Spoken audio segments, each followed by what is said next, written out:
AI's impact on operations and people, Salesforce's partnership with AWS, and digital transformation success versus failure. Those are just a few of the topics we'll cover here in episode number 167 of Transformation Ground Control.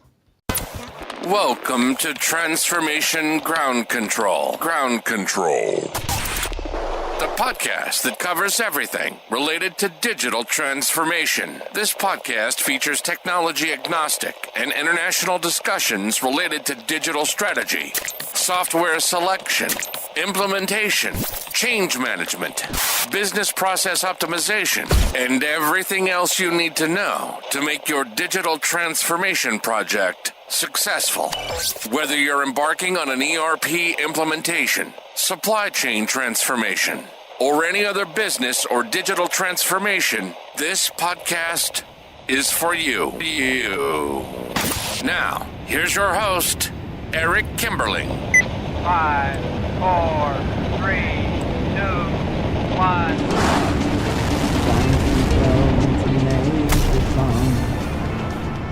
Hello, welcome to Transformation Ground Control, episode number 167. My name is Eric Kimberling here at Darian Chwialkowski. Darian, welcome to the show.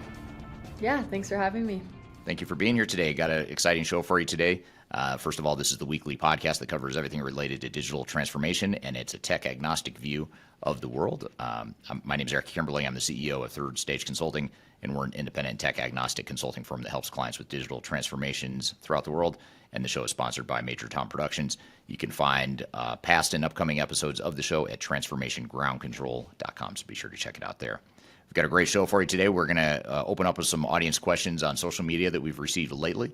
We'll also get into some newsworthy topics here today. We're going to talk about artificial intelligence in banking based on a LinkedIn article that we discovered here recently.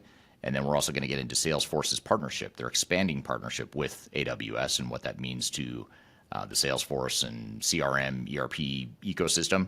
And then later in the show, we'll have our guest on the show, Lauren Ryder, who is the CEO of a company called Leading Edge. She is going to be on the show talking about AI's impact on business operations and people. So we'll not get into the technicalities of AI, but more importantly, talk about how it's affecting organizations in reality throughout the world here today. And then we're also going to get into, later in the show, we'll have Hans Mulder on the show, an interview that I have with him that I actually hosted in Amsterdam when I was there a few weeks ago.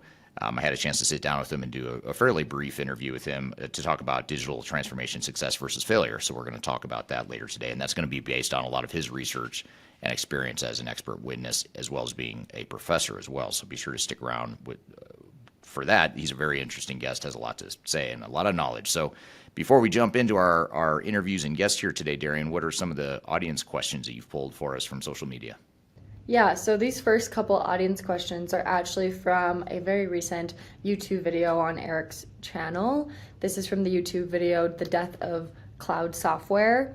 One of the comments was, my experience is that cloud surpasses on-premise costs in about 3 years. If you're looking at having a 5 to 7 year break even for cloud versus on-premise, then cloud may be cheaper as you are going to have HW/SW refreshes every 5 to 7 years, including repurchasing of software in many cases. And then he puts this in parentheses, the annual support cost is much higher than low licenses anyway. What is your take on this, Eric? Yeah, that's an interesting take, an interesting point. So he's suggesting, or that person is suggesting that it's actually more expensive for on-prem when you factor in hardware refreshes and potential software refreshes. And I know that is a real cost of on-prem. There's also the labor costs associated with maintaining on-premise systems that can add up over time, especially if you're using a really old proprietary technology. Like old mainframes used to have or they still do have a programming language called RPG that not many people know anymore because it's an obsolete technology or an obsolete code. But to find someone who knows RPG that is still working and still living in many cases, you're going to pay more for it because there's so few of them. And so that's those are real costs you have to factor in. The thing with hardware, though, hardware costs have come down so much over the years that I don't see that as a super material cost. I mean, keep in mind, you're not trying to build a massive data center like AWS would have. You're trying to build an infrastructure internally that'll support your applications and your transaction volume, which for most organizations, that's not a huge cost, especially when you compare it to the ongoing costs of cloud services or SaaS-based software solutions. So every business case is going to look different for different organizations. Of course, it depends on what your legacy environment looks like and what your on-premise system looks like compared to whatever cloud solution you're going to, and that's going to be a different comparison for every organization. But I've seen that in general, I would say in general, my experience has been maybe not the opposite, but different from what this person is saying. I've found it to be that after 5 or 7 years, cloud actually ends up becoming more expensive in most cases. Some cases, yes, on-premise is going to be more expensive because you've got those maintenance costs, the hardware costs. If you have to re-implement software because it's obsolete, of course, that's a big cost as well. So you have to look at your individual situation, and I think the key takeaway here is do a business case. It's not until you do a realistic business case that you know whether or not you've got one cheaper option over the other. Definitely. And this is actually the second social question is actually from the same video. And it's kind of a different take as well. And he says, good points, all of them. But in 10 years from now, there will be no on-premise installations. With the amount of AI technologies, there's no need for companies in the world to be able to, or no way companies in the world will be able to afford on-premise or compared to cloud solution. Yeah, I tend to be a bit skeptical of absolutes, one extreme to the other. I mean, I think it's fair to say on-prem will likely be pretty rare, but I think there's always going to be cases where there is something that an organization wants to keep on-prem. Whether you agree with it or think they should or not is a different story, but it's more about the realities of politics and human behavior, and in some cases security issues, and in the case of government regulations and things of that nature. There's certain things that prevent certain parts of organizations from going to the cloud, and those things may persist in the future. So, for example, if you can't host your data in the cloud because it's highly sensitive, it doesn't matter how efficient cloud is or how cost effective it may or may not be. It really doesn't matter. If there's a regulation or something that prohibits you from moving to the cloud, it doesn't matter. So, and we can argue all day whether or not you should go to the cloud. Well, it doesn't matter if there's a regulation that states otherwise. So I think that that's really the thing. And I also think there will be somewhat of a backlash at some point, and I talk about this in the video that these questions came from, which it seemed like created a lot of controversy and comments on it. But my point in the video was to highlight some of the risks and the trade-offs with cloud, because I think the industry likes to market cloud as this silver bullet magical answer that solves the world's problems, but the reality is there's other problems that get created. Doesn't mean you should move to the cloud, but it does mean that you've got to consider those things. Interesting points there. But in the video, I talk about some of the considerations like cost and long-term cost benefit and things of that nature. Yeah, definitely makes sense. And our last social question today comes from a different YouTube video. It's on the YouTube video, Digital Transformation Blame Game, which is also on Eric's channel, if you guys want to check that out. This comment is, good points. I think implementation partners get the projects often with a stringent timelines, and the team then delivers, but there's gaps that can just be created then if it's delivered on time. He thinks that clients should think about having their own dedicated team full-time on the project that will increase the success rate. Do you agree with this? Yes, I completely agree with that comment. And I think it's a real challenge, a real problem where a technology implementer, especially if they're operating in a fixed bid or a not to exceed contract scenario where they can't exceed a certain number and they have to finish the project within a certain amount of time and money, they're going to understandably push to rush through that as fast as they can because they've been incentivized to. And even if they're not in a not to exceed or fixed bid contract scenario, most software vendors want to get the software implemented as quickly as possible, partly because the vendors start making money as soon as you start using the software more. So there's an economic incentive there. And then, of course, the service providers, the technology partners that do the technical implementations, they make more if you implement faster because they can staff all those people and bill all those hours sooner than if you take longer to do the project. So there's always going to be these incentives for technology implementers and partners to implement fast and cheap, but your job, and by having full-time people from your own team internally, is going to be to ensure that you're not just deploying technology, but you're deploying technology that gets used by the business and works for the business. And that's where you need that sort of equal partnership between your internal resources and your your technical implementer. And too often organizations are too light on the internal resources and they rely too heavily on the technical implementers. And the technical implementers don't know your business. They honestly don't care about your business long term. They care about deploying technology, but your people do care. So you've got to make sure you've got that balance there. Yeah, and I think that one thing I can kind of take from this comment is that if you don't have that team internally, then you can kind of lose power in your project. Is that true? Yeah, that's a great way to put it. You lose power, you lose ownership, you lose control in many cases. But by having a more robust team, and it's not even number of resources necessarily. It's the commitment of the resources you have and the knowledge of the resources that you have on the project. The more knowledgeable they are, and the more commitment you have from the resources on the project, the more likely it is that you're going to have ownership and control of the project and be able to make the decisions that are going to affect you in the business longer term. Yeah, some great social questions today from our audience. I always enjoy seeing what they have to say. Yes, great questions, and I appreciate everyone that asks questions and comments. I actually read all of them on YouTube and LinkedIn especially. So anyone that ever comments on my posts, I read all those. I don't always have time to reply to them all, but we try to pick off some of them to discuss here in the podcast. So thank you for that, and keep the questions coming for sure. We're going to shift gears here and get to a couple newsworthy topics here. After a quick break, we're going to get into artificial intelligence and banking, as well as talk a bit about Salesforce's partnership with AWS and what that means to the CRM community. And then after that, we'll have our first guest on the show will be Lauren Ryder, the CEO of Leading Edge Global, a consultancy out of Australia. She's going to be joining us from Sydney to talk about AI's impact on operations and people. So stick around for that. And then later in the show after Lauren, we'll have Professor Hans Mulder from the Netherlands will be joining today. An interview I actually conducted while I was in the Netherlands a few weeks ago. And we're going to play you that clip of about a 20 or 30-minute interview I had with him to talk about digital transformation success versus failure based on his experience and his research as a professor, as an academic, and also as a consultant and expert witness. So we're going to chat with him about some of his lessons and takeaways there. So be sure to stick around. We'll be back with more Transformation Ground Control.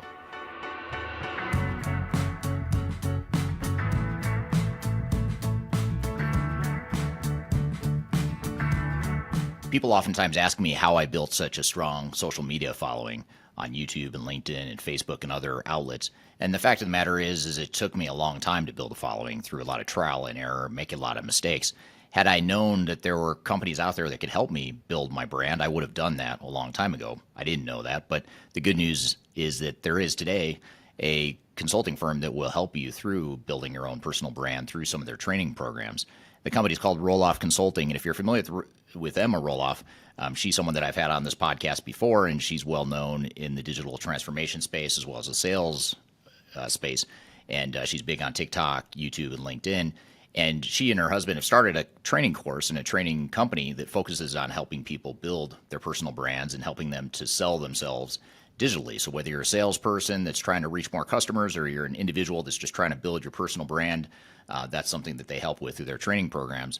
And they've offered listeners of this podcast a free 5-day LinkedIn challenge. And I encourage you to check it out. I've included a link below for this podcast. If you go to the podcast notes, you'll find a link that gets you free access to this 5-day challenge where you'll get step-by-step guidance. You'll get real results. So you'll get some tangible results from the program. And you also get a special offer at the end of it. So it's exclusive to listeners of this podcast. Be sure to check out the link below if you want to work on building your personal brand, or if you're in sales and you're trying to reach more people. Whatever the case may be, check it out. It's free to listeners of this podcast. You can check it out via the link below. Interested in working for a company that truly values your unique skills and experience? Here at Third Stage, we don't hire based on resumes alone. We look at the full candidate, experience, and willingness to provide excellent service for our clients. Within a technology, independent, and agnostic consulting firm, you have the opportunity to learn across industries with a diverse group of clients. Our consultants also have the opportunity to diversify their portfolio and learn across technology systems. If you're interested in joining a high-growth entrepreneurial organization, please reach out to us at work@thirdstage-consulting.com.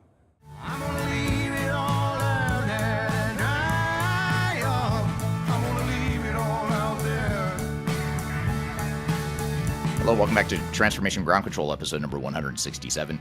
My name is Eric Kimberling here at Darian, Chwialkowski. You can find new episodes of the show every Wednesday at transformationgroundcontrol.com. And the show is sponsored by Third Stage Consulting, an independent tech consulting firm that helps clients with digital transformations throughout the world. And you've got a couple of interesting newsworthy items for us here today. Darian, what do you have in store?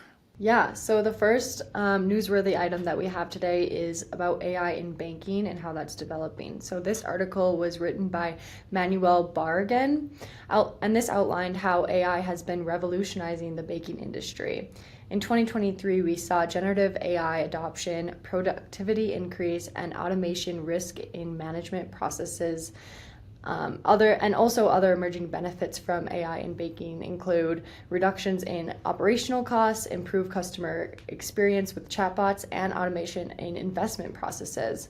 While AI can provide benefits, it's also essential to address the challenges such as security, transparency, managing workforce transitions, and finding the right balance between automation and human expertise into maximizing its potential in the banking industry. Where do you feel, Eric, the line is when it comes to automation and human expertise, specifically in the banking industry? Well, I think the banking industry, from what little I know about it, is ripe for more automation and more AI and less human intervention. There's just a lot of, when you think about all the data, the volumes of data that a bank or a financial institution has on its individual customers and all the transactions that go along with that. And of course, all the institutional investments and things that happen on the internally within banks. There's just a lot that can be done with data and automation. Having said that, though, it's also highly regulated. It's risky, in terms of there's a lot at stake when you're dealing with a financial services organization, because it's more prone to cyber security issues and potential data breaches and things of that nature. So you do need a certain amount of data or human intervention, not only for potential breaches and cybersecurity issues, but also just making sure that someone is adding their knowledge to what the AI models are telling them or what they're learning from AI. So as we'll talk about it, and we're going to discuss this with Lauren here in the next segment when she joins us here for the interview with her, you really need both. You need the technology and you still need the people. I don't think jobs are going to disappear as quickly as some may fear. I think it's just going to change jobs and change the focus, and the way we engage with AI will continue to evolve too.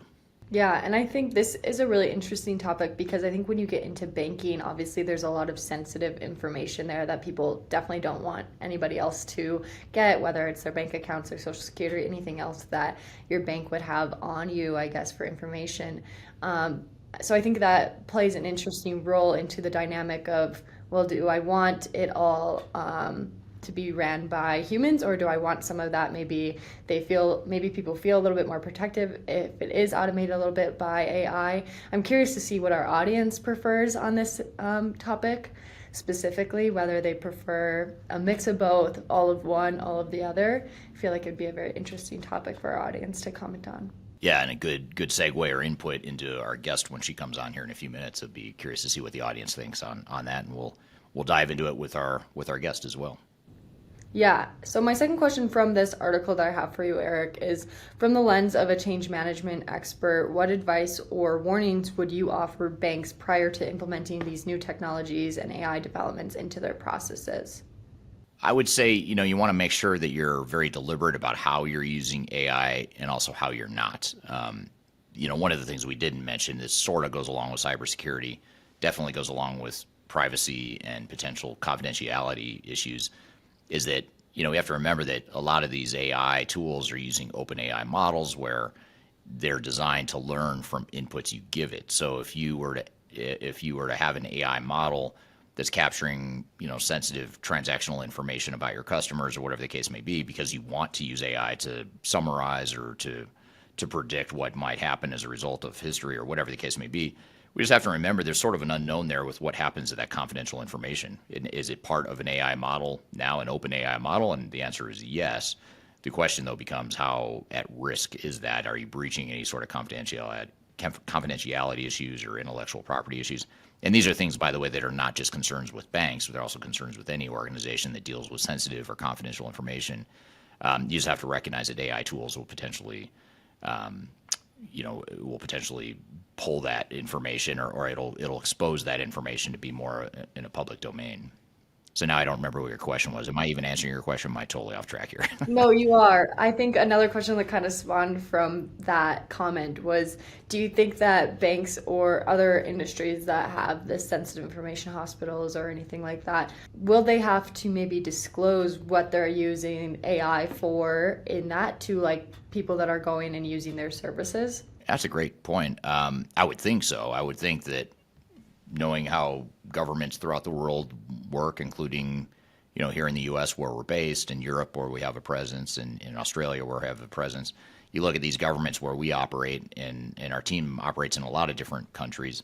I don't think governments can help themselves. I think they're gonna not have to, but they're gonna not be able to contain themselves, and they're gonna want to put parameters in place. And to be fair, there's a big movement and a big school of thought within the AI community, even on the tech community, that says you can't just let AI run on its own. You've got to have parameters in place and regulations and rules and things like that. I would think just for privacy issues, especially like, for example, in the United States where you and I are today, Darian, you've got these what they call HIPAA laws, which are privacy laws related to healthcare. So if you go to a hospital or a doctor, that information that they collect about you and your diagnosis and your overall care, that's all confidential, and they can't share that information with anyone other than you or anyone you designate. So I would think now if you have an AI tool and you are sharing that information with an AI tool in the United States, is that violating a HIPAA law? I don't know, because you're not sharing it with a human, you're not sharing it with a person, but you are sharing it with a tool that was created by humans and could be potentially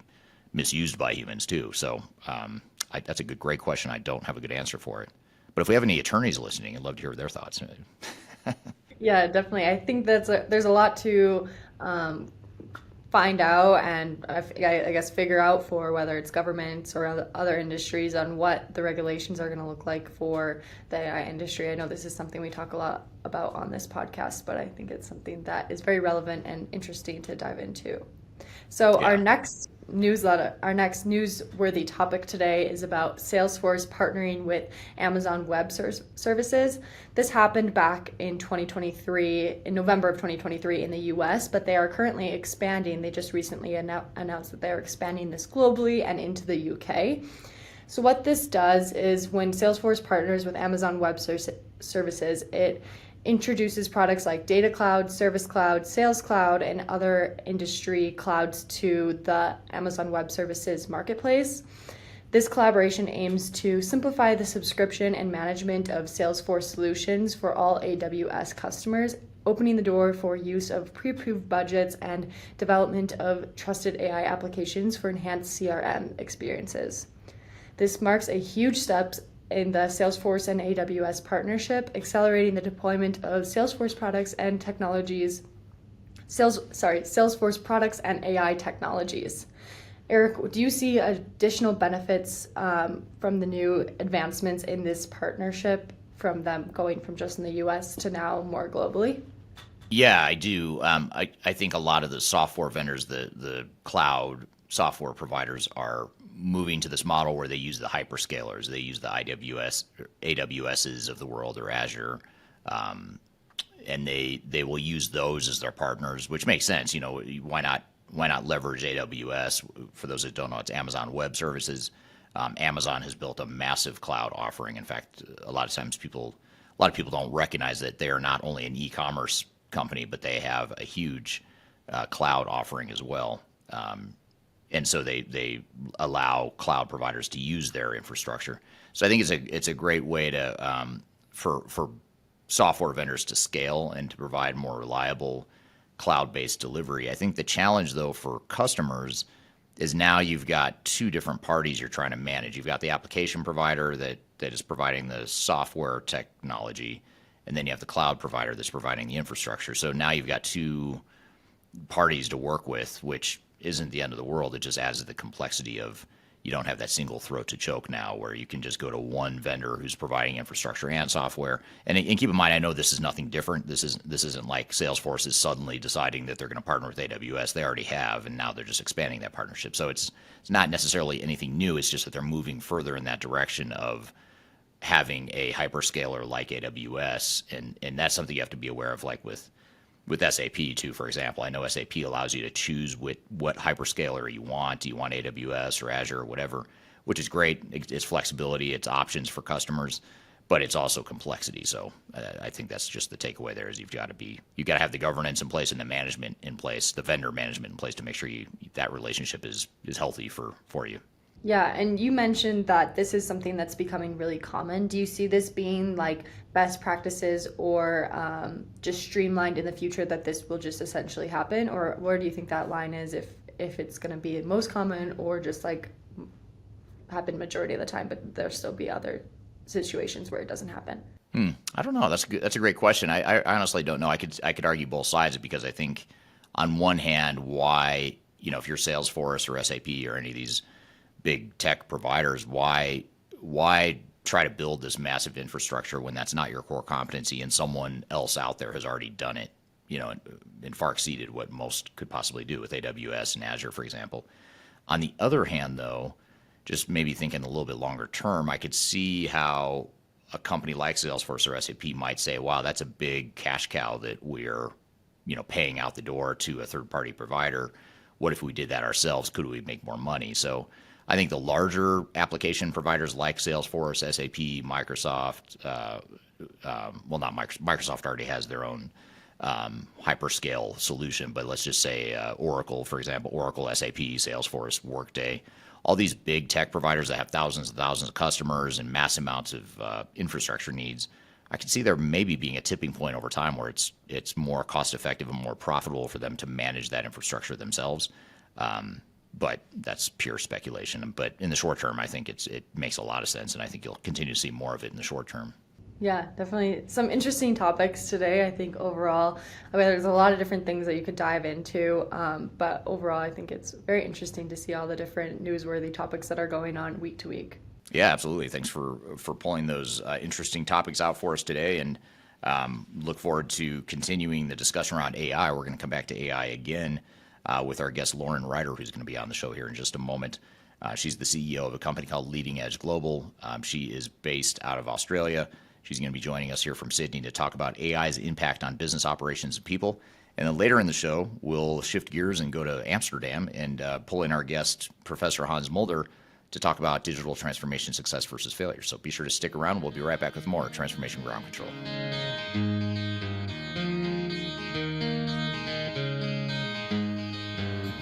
Could you whisper in my ear? If you are aiming for transformation success, turn to Third Stage Consulting Group. Third Stage's independent and technology-agnostic consulting team helps clients define their digital strategies, define their roadmaps, and manage their transformations. With offices in the US, Europe, and Australia, our team helps the world's most forward-thinking organizations through their transformation pitfalls and risks. If you are embarking on a digital transformation or business change initiative, contact Third Stage Consulting to see how we can help you reach the third stage of transformation success.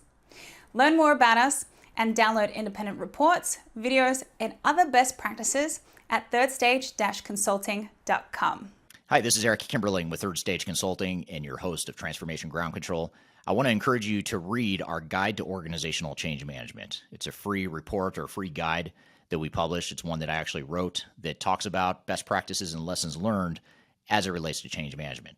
So as you know, on this podcast, we cover a lot of stuff related to the human sides of change, organizational change management, including training, communications, org design, all kinds of stuff as it relates to change management. So if you're trying to learn more about change management or you're looking for more direction and ideas on how to get started on your change management strategy and your overall journey, be sure to check out this guide. You can read it by scanning the QR code on the screen in front of you or in the links below for this particular podcast episode.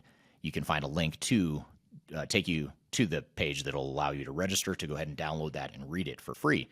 So be sure to check it out. It's the Guide to Organizational Change Management, written by yours truly. I hope you enjoy it. Let me know what you think, and hope you enjoy the rest of this episode.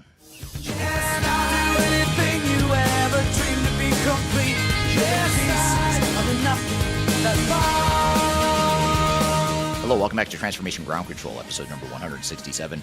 My name's Eric Kimberling here at Darian, Chwialkowski. You can find new episodes of this show every Wednesday by going to transformationgroundcontrol.com.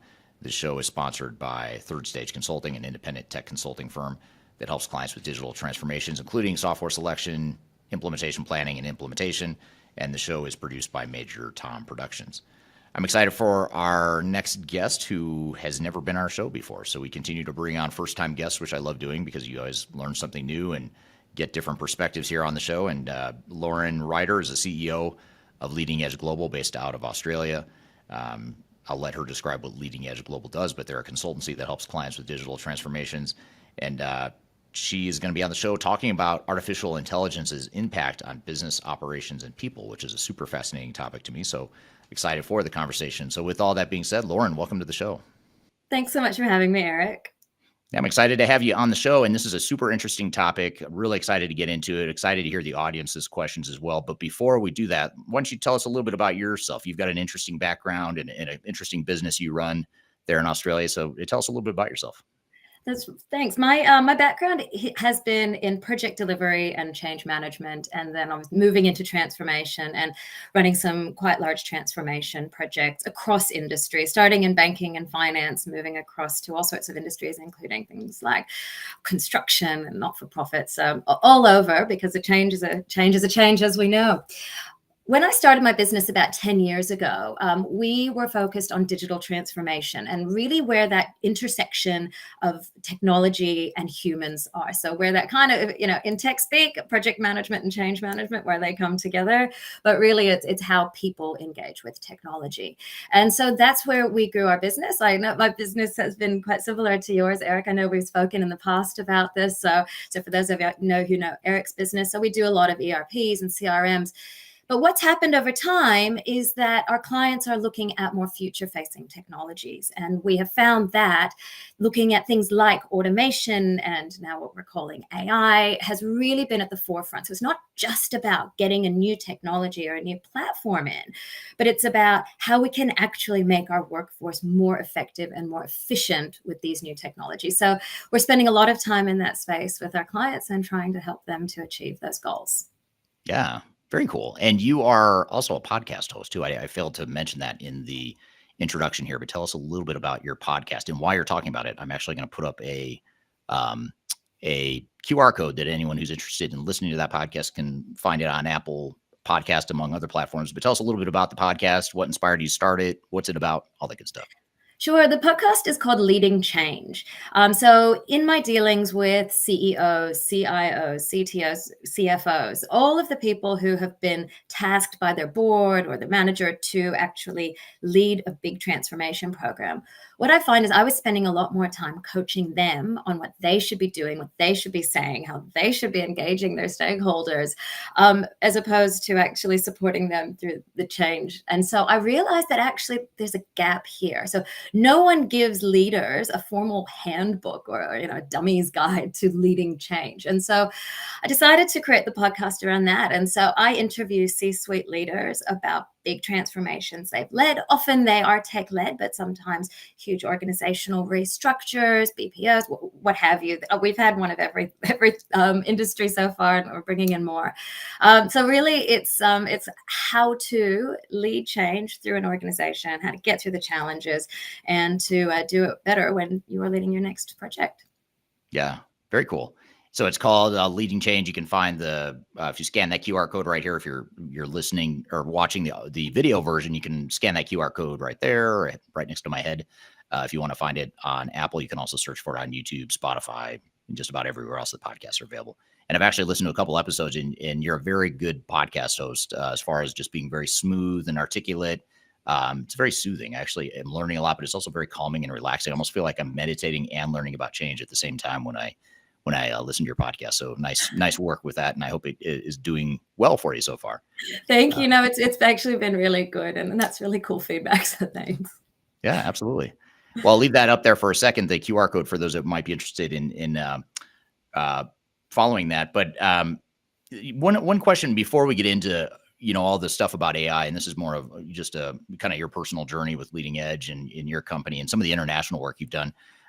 You're based in Sydney, Australia. You do work obviously in Australia, but you're also working internationally outside of Australia and other regions of the world. Maybe tell us a little bit about, some of the regions you're working in right now and how that's going for you so far.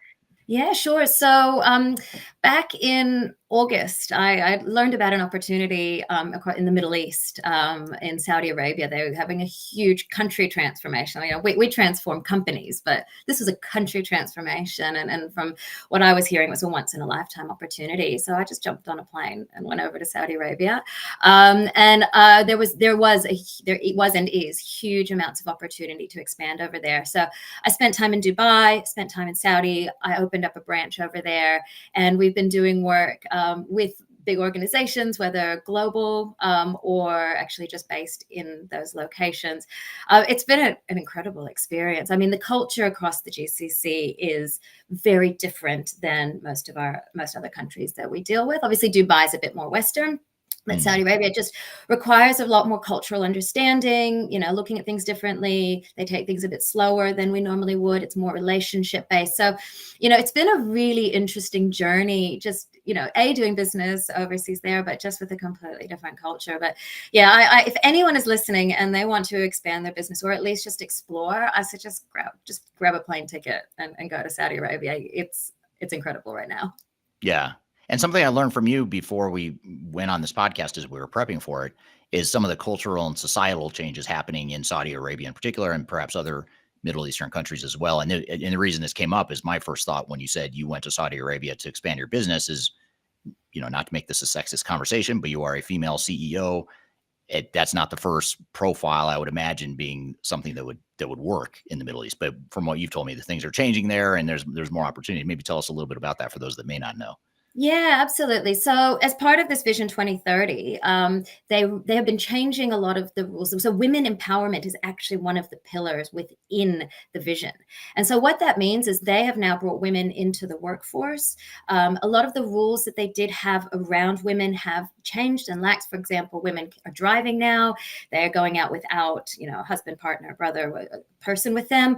And so there is a lot more, you know, freedom in that regard. And they actually very highly educated, the Saudis. They actually spend a lot of time traveling overseas, London, US, Australia, and actually they're very highly educated. So you've got a lot of highly educated women who have been dying to get out into the workforce. And so it's really just this like big waterfall, which has been incredible. And part of actually one of the programs that I'm going to be running out there is about women in leadership and women in the workforce. And so, you know, bringing some of those experiences into them to support them.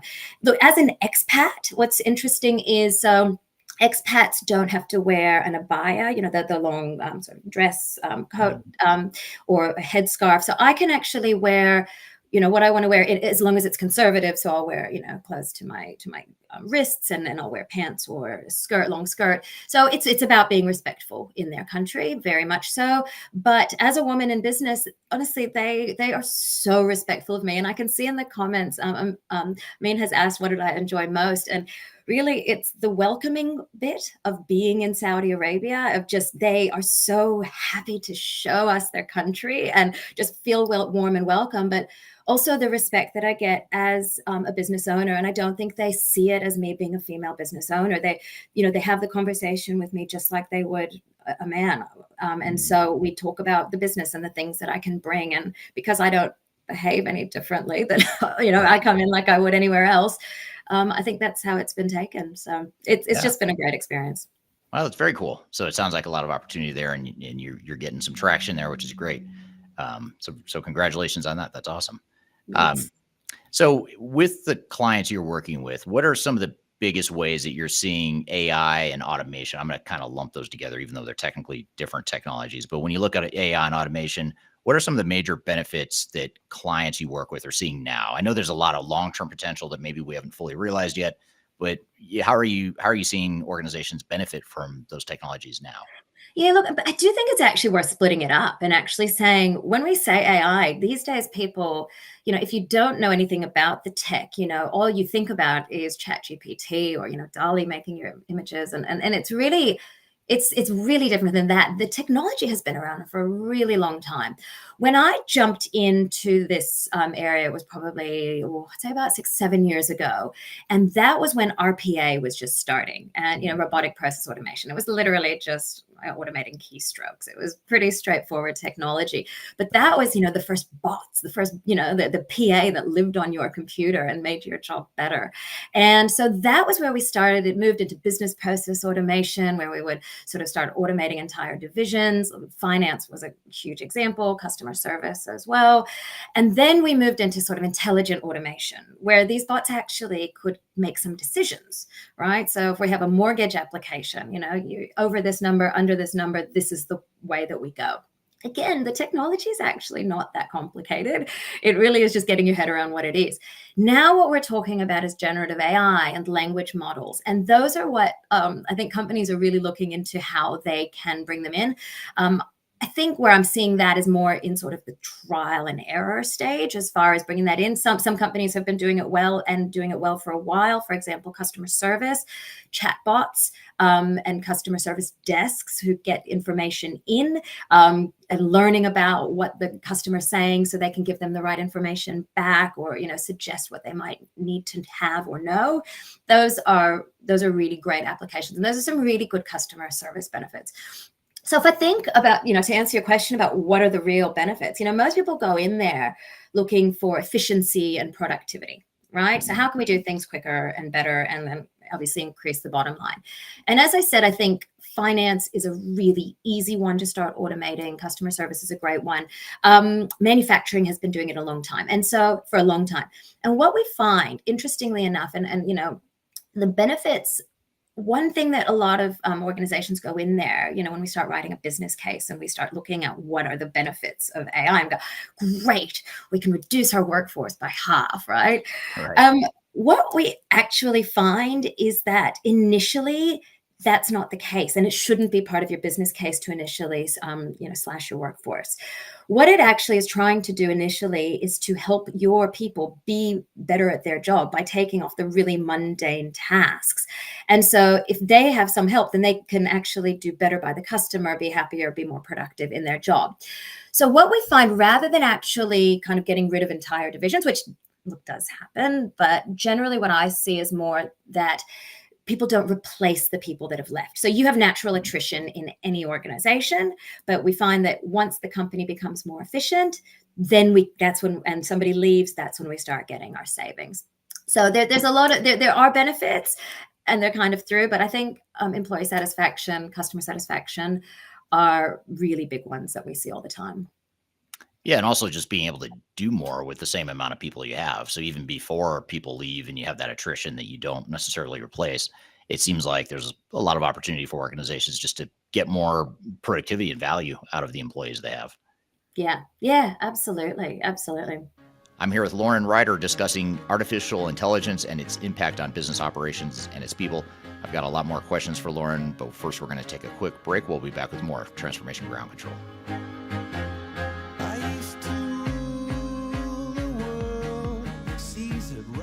If you are aiming for transformation success, turn to Third Stage Consulting Group.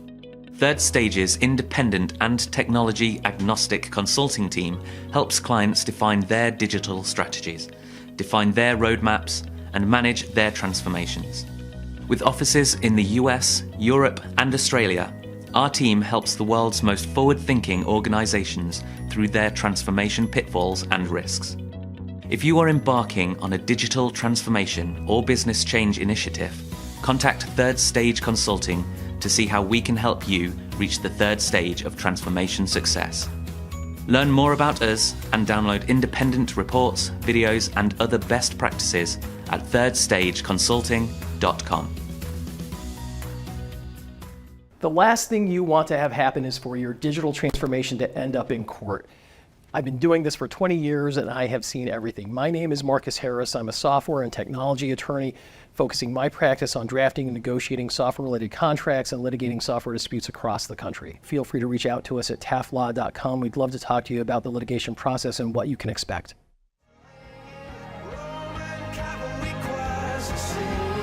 Viva, mirror my soul, shield, my mission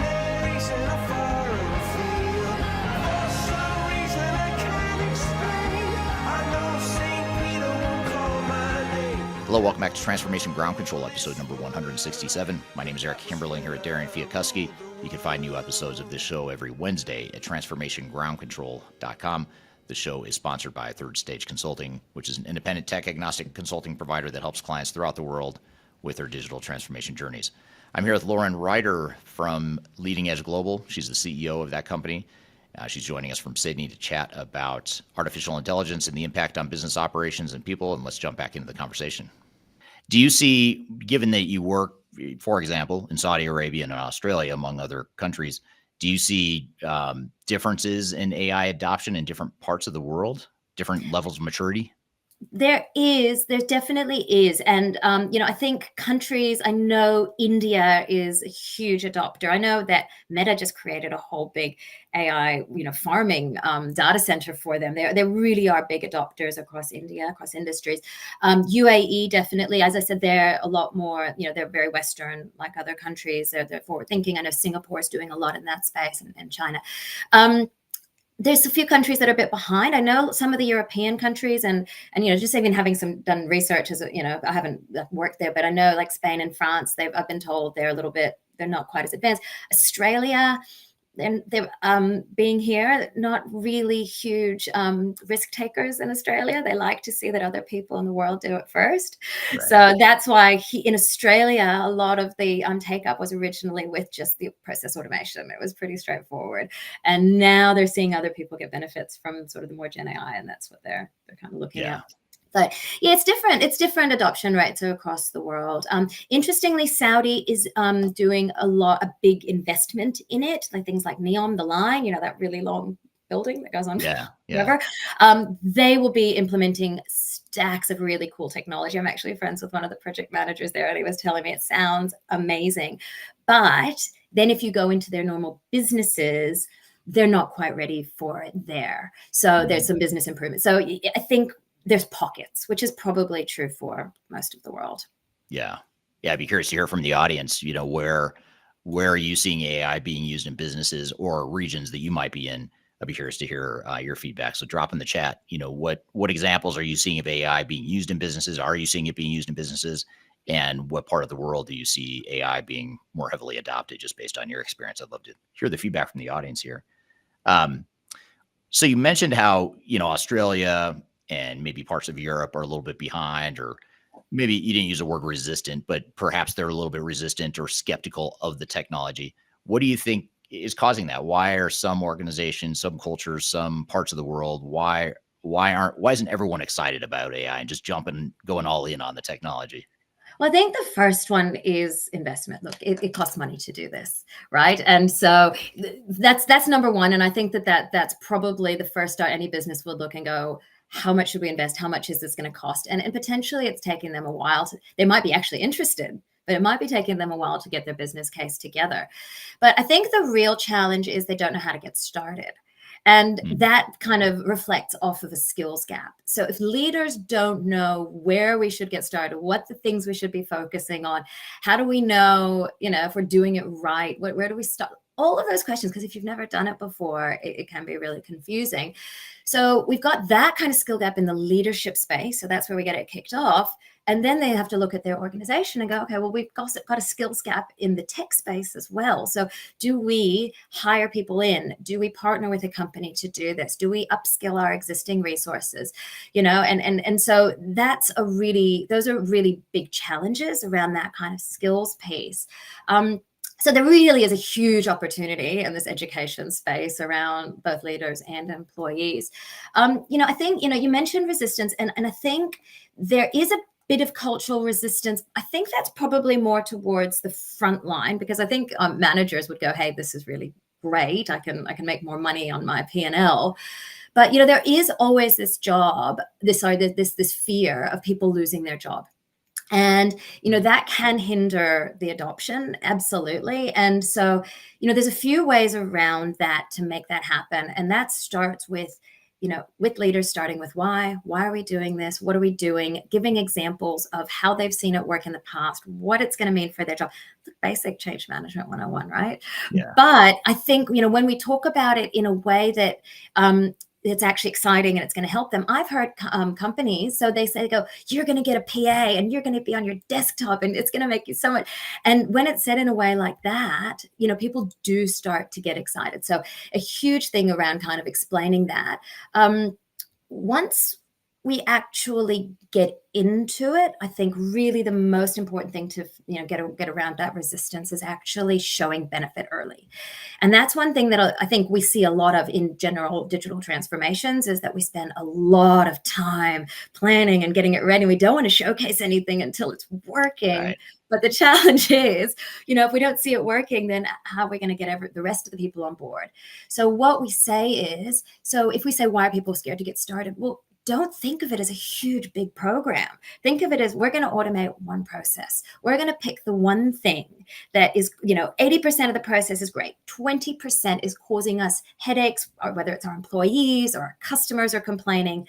How do we automate that piece, or just wrap tech around it to make it better? Get that, get some wins, get some big supporters, then write your business case, because you're going to have so much support off the back of that. Yeah. And it's a good example of a type of technology where a more agile approach like that is probably going to make a lot of sense. Whereas, when you have a proven mature technology, like a new ERP system, for example, that's where, getting things right and carefully configuring and building the system before you deploy it, because it's somewhat predictable. I mean, more so than AI, that, you might have a different approach with ERP systems, but with AI, it's probably better just to, like you said, start small, just get some use cases built and some momentum built within your organization. And I love what you said about leaders too. Leaders have to not only state the why, why are we doing this? And if we're not going to lay people off, then say it. We are not going to reduce headcount. We are not going to eliminate jobs. But the question then becomes, well, if you're not going to eliminate jobs and you're going to make me more efficient, I'm smart enough to know that something's going to change and I don't know what it is. And so how do you see leaders struggle with that? Like, instead of me saying, Lauren, I'm going to automate 30% of your time now because you're going to use AI to make your job easier. I mean, you probably want to know, well, what am I going to do with that 30% of my time then if I free up that capacity? Well, I have seen it done really well, where, and I think it stems from the fact that leaders seem to be really scared to share numbers. Like a lot of them just, I don't know why, cloak and dagger stuff. Whereas where I've seen it done really well is when they say, okay, here's our numbers. Here's what we're making. Here's what we want to make. Here's our goal. We're going to put this automation in place. We're going to be growing. And therefore, with that extra 30%, we're going to need you to do more work, right? But better work. And that's how we're going to do it. And so it's to hit targets, sales targets or revenue targets or margin, whatever targets you're looking for. But it's about that openness from leadership. And I think that, as I said, I think sometimes leaders are kind of scared of being wrong. Like, if we put the wrong numbers out, what are they going to think? But actually what we find is the employees actually just like being part of it and knowing that, we're part of something and let's all go on this together. Right. Yeah. Yeah, absolutely. Yeah, it makes total sense. And what's interesting is the audience is commenting here on some things related to AI. Amin on YouTube says, I'm in Zagreb, and here in Croatia, it's not used a lot. So Croatia may be one of those Eastern European countries that's not as excited about AI or not as quick to adapt. Another interesting comment, a follow-up question here from Demelade. I'm probably mispronouncing your name. I'm so sorry. This is on YouTube. AI is now getting a lot of adoption in application development with developers. This adoption is likely to filter through to application users such as ERP analysts and implementations with time. And yeah, absolutely. But developers are using it in the background for sure. I've heard lots and lots of great stories and examples of that. But yeah, it does need to filter back into the business. And I think, being able to showcase what you're doing and how you're getting there, it will help with that kind of cultural adoption piece within the organization to go, actually, if this is helping you, it might be able to help me. Right, exactly. Yeah, so development, AI for copywriting of all sorts. This is from William on YouTube, GPT Playground and Perplexity. I use it a lot for copywriting myself, which I love because I love to write, but I love not writing, but still writing even more than I love writing. I love outlines. Yes, exactly. I like I know what I want to say. Exactly. Someone just do the hard work for me. Right, exactly. It's pretty amazing, I'll be honest, how far it's come, and just in the last year or two, it's come so far in terms of its ability to create based on your own ideas. I take a lot of my YouTube video transcripts and I use that to create written documents, which ChatGPT is really good at. Yeah. This is interesting. You were talking about Saudi Arabia earlier. This is from Abo from YouTube. And Abo says, in Saudi Arabia, we're planning to be a hub for AI between East and West because of AI consuming a lot of energy, which we have, and our government supports this approach. So super interesting. I never heard that, never thought of that. It is. And actually, I went to the LEAP conference. Abo, you probably were there as well. I think everybody, like it was like 200,000 people went to that conference in Saudi Arabia back just a couple months ago or last month. And it was huge. And there was an entire pavilion dedicated to startups. Someone I was with counted, there was about 600 little, when they got all the little booths one by one all lined up. I think he was counting, it was about 90-something% of them had AI in their name or on their wall. There is so much investment in Saudi Arabia in this area right now. So absolutely. And the data consumption is a huge challenge for the rest of the world, well, for everyone really. But it's great that Saudi can support that. Yeah, and you look at Dubai and Saudi Arabia and some of the Middle Eastern countries that have historically relied on energy. They still have energy, but it's interesting is they're investing so heavily in technology and other economies to try and diversify and prepare for the day when there's not as much oil and there's not as much energy available in the region. So I think that's super interesting that they're embracing AI in that way. I'm here with Lauren Ryder discussing artificial intelligence and its impact on business operations and its people. I've got a lot more questions for Lauren, but first we're going to take a quick break. We'll be back with more Transformation Ground Control.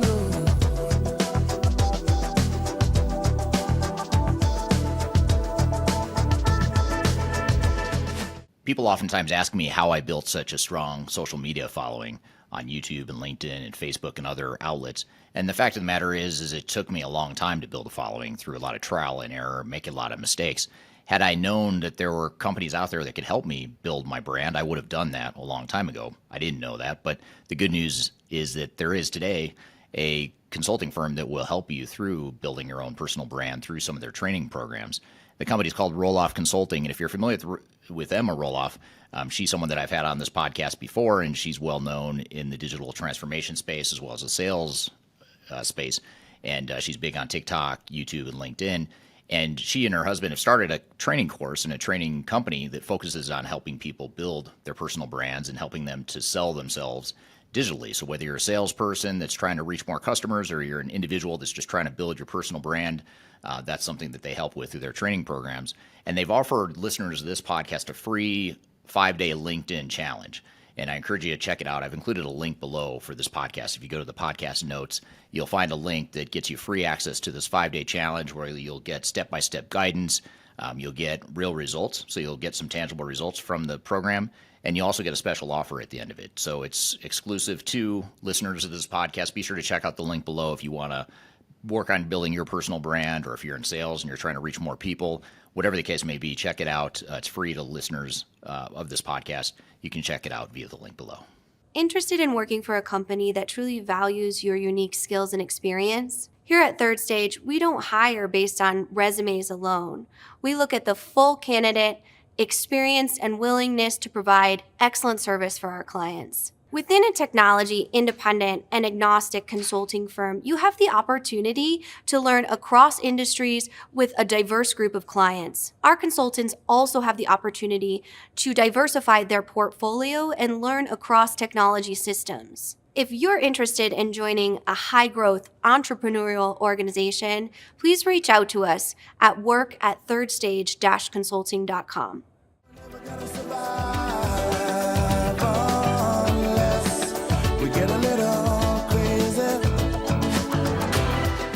Hello, welcome back to Transformation Ground Control, episode number 167. My name is Eric Kimberling here at Darian Chwialkowski. You can find new episodes of this show every Wednesday at transformationgroundcontrol.com.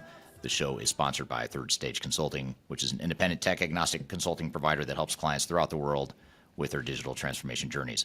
I'm here with Lauren Ryder from Leading Edge Global. She's the CEO of that company. She's joining us from Sydney to chat about artificial intelligence and the impact on business operations and people. And let's jump back into the conversation.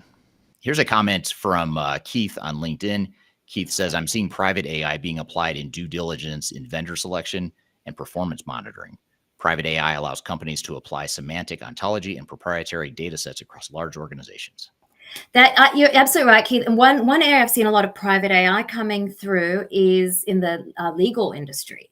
There's, so for example, you've got 600 pages of discovery that you have to read through and classify everything and put them into, as I say, data sets and figure out what we do with it.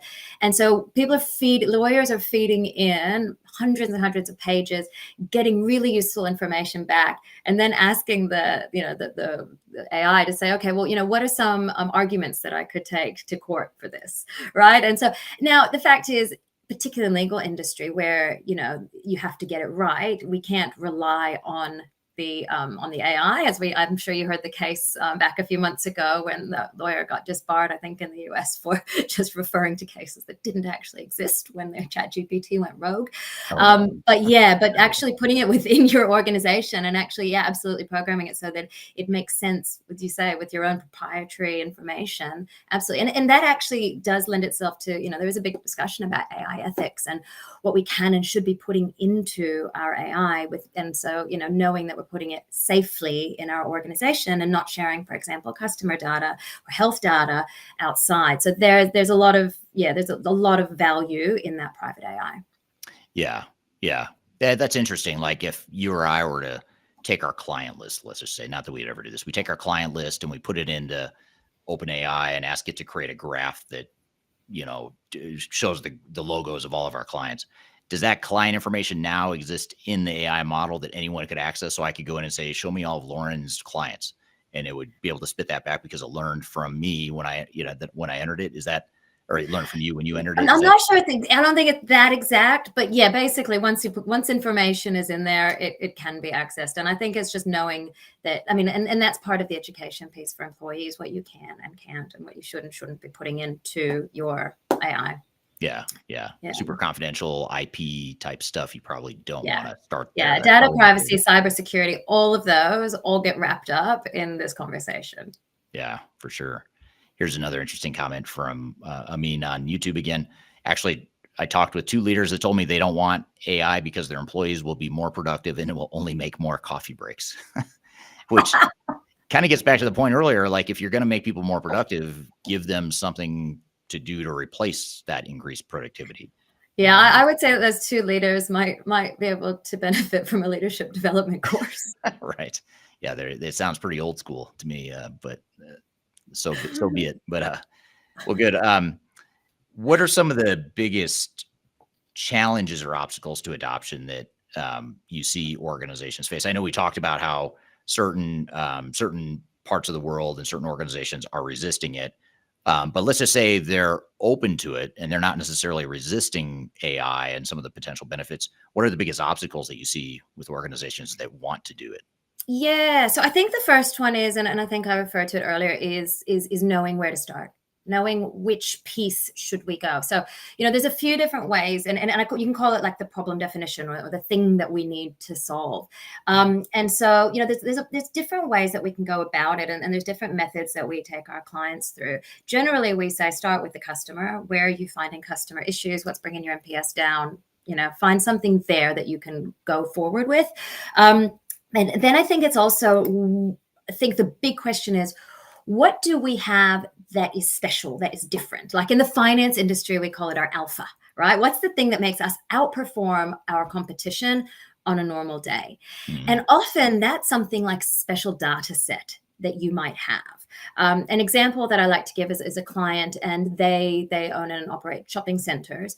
And so they have, which is, but they do advertising within it. And so how are they different from any other advertising? Well, they've got shoppers within a shopping center, and guess what? They've got apps, so they've got data information from their about their customers. They can see them walking through. They've got Wi-Fi, beacon data, all this data within the center about shoppers that no other ones of their competitors have. So suddenly that's our alpha. That's our thing that's going to make us outperform. So how do we then design our AI to be able to give us really useful information that's going to help us outperform, by using that. And I think that's really important. And one of the challenges that comes through that is, okay, great. So we've got data. Where is our data? And, how is it, and I think that's, again, another stumbling block. So is our data structured? Is it unstructured? Where is it? Is it easily accessible? And then people kind of go, oh, crap, does that mean I have to create a data lake? And, there's a lot of kind of, obstacles that people run up against. They don't have to be, but I think mentally there's a lot of blocks because I've run an IT project before, but this is different. So I think those are kind of some of the big ones. And then finally, always we bring in the people issue. And I think the culture piece is really, really important. And I think that, we what we do is we go in a company and say, you are now a innovative culture. This is who you are. Whether you put it, maybe we need to look at our values and actually, refresh those. But we are a company that looks to innovate, that looks to do things better, do efficiently, effectively, what have you. So that culture has to be through the entire organization. We can't just have a pocket, because what we know is data doesn't just touch one team. Like if we've got, a sales team making sales data, we've got a marketing team feeding things in there. And on the other side, we've got operations and, we've got all sorts of other pieces that in the finance team, everyone talks to one another. So business units don't operate in isolation. So you can't just have one team that's really innovative. And I think, infiltrating that culture means that the CEO has to be on board with this and they have to drive it. And again, can be a bit of a challenge. They can say, yes, I want it. Here's some money. But if they're not demonstrating and talking about it with their business, they're not going to get that leverage. Right. Yeah, that's super interesting. So cultural, allowing your culture to shift and to embrace the technology and be open to it is one.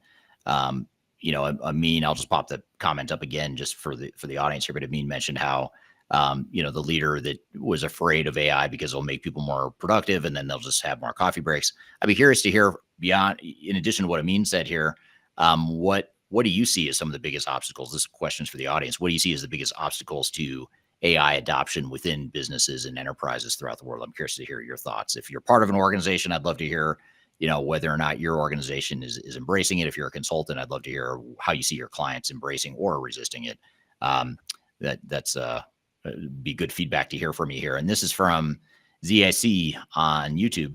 ZIC says, what about the risks of making smarter employees by using AI at the price of making more stupid organizations? If we do it the same way our competitors do, we will be just a flat copy of the others.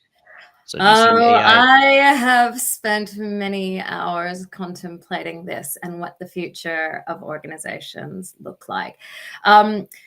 And to me, it's actually a little bit scary because, if I give some examples, so I have a friend who he runs a company here in Australia. It's like a swimsuit business. And he has an AI tool that they basically put in, this is what we're selling, this is the audience, upload some photos, and basically you hit go and it creates an entire marketing plan for this particular product, right? Now, when I spoke to him, that was probably about 6-8 months ago. So that was it. Now I'm seeing we've got AI that will actually take, you've got the photos, it'll actually write and it does includes your copy for your socials, but it can actually post your socials. It can measure your ROI. If you're not making enough money, it'll do your A/B testing. Basically, we've outsourced the entire marketing function, right? And you're absolutely right, Zach, that if we are all using the same tools, every single company will be marketing the same way. And so we have to then go back and think, okay, well, if we're automating those things, what are the things that we really should be using our human brains for? Yeah. And that's when we do have to make smarter organizations. And that's when our skill sets should start to change. And we need to train on higher level cognitive and social emotional skills on, how to make better decisions. A really important skill, how to, be more creative and work better and collaboratively and to understand your customers at a deep empathetic level so that you can approach things differently than your competitor. So, those questions, those are the ones that keep me up at night. So, yeah. Well, as you were describing that, Lauren, I couldn't help but think of I was thinking to myself, what was the last major technological shift that might have been somewhat comparable to this. And I feel like AI in my lifetime, at least in my opinion, AI has been the most significant technological shift. I don't remember anything quite this tectonic in the industry, Well, but I think maybe when we moved to the cloud, when everything was yeah, suddenly cloud-based, because, you'd remember everything, we had all of our systems on site and now they're in the cloud. And the changes that a business would have to face is, suddenly, again, we're other than, a little bit of change, we basically have to use the same program as everyone else, right? Because yeah, we're at the whim, with the mercy of, and suddenly we think we've lost, our competitiveness. But look, organizations have adjusted and adopted, and it's not like that, even though we yeah, are all in the cloud. And yeah. so I Sure. think people are smart enough to be able to shift and adapt. I'm here with Lauren Ryder discussing artificial intelligence and its impact on business operations and its people. I've got a lot more questions for Lauren, but first we're going to take a quick break. We'll be back with more Transformation Ground Control.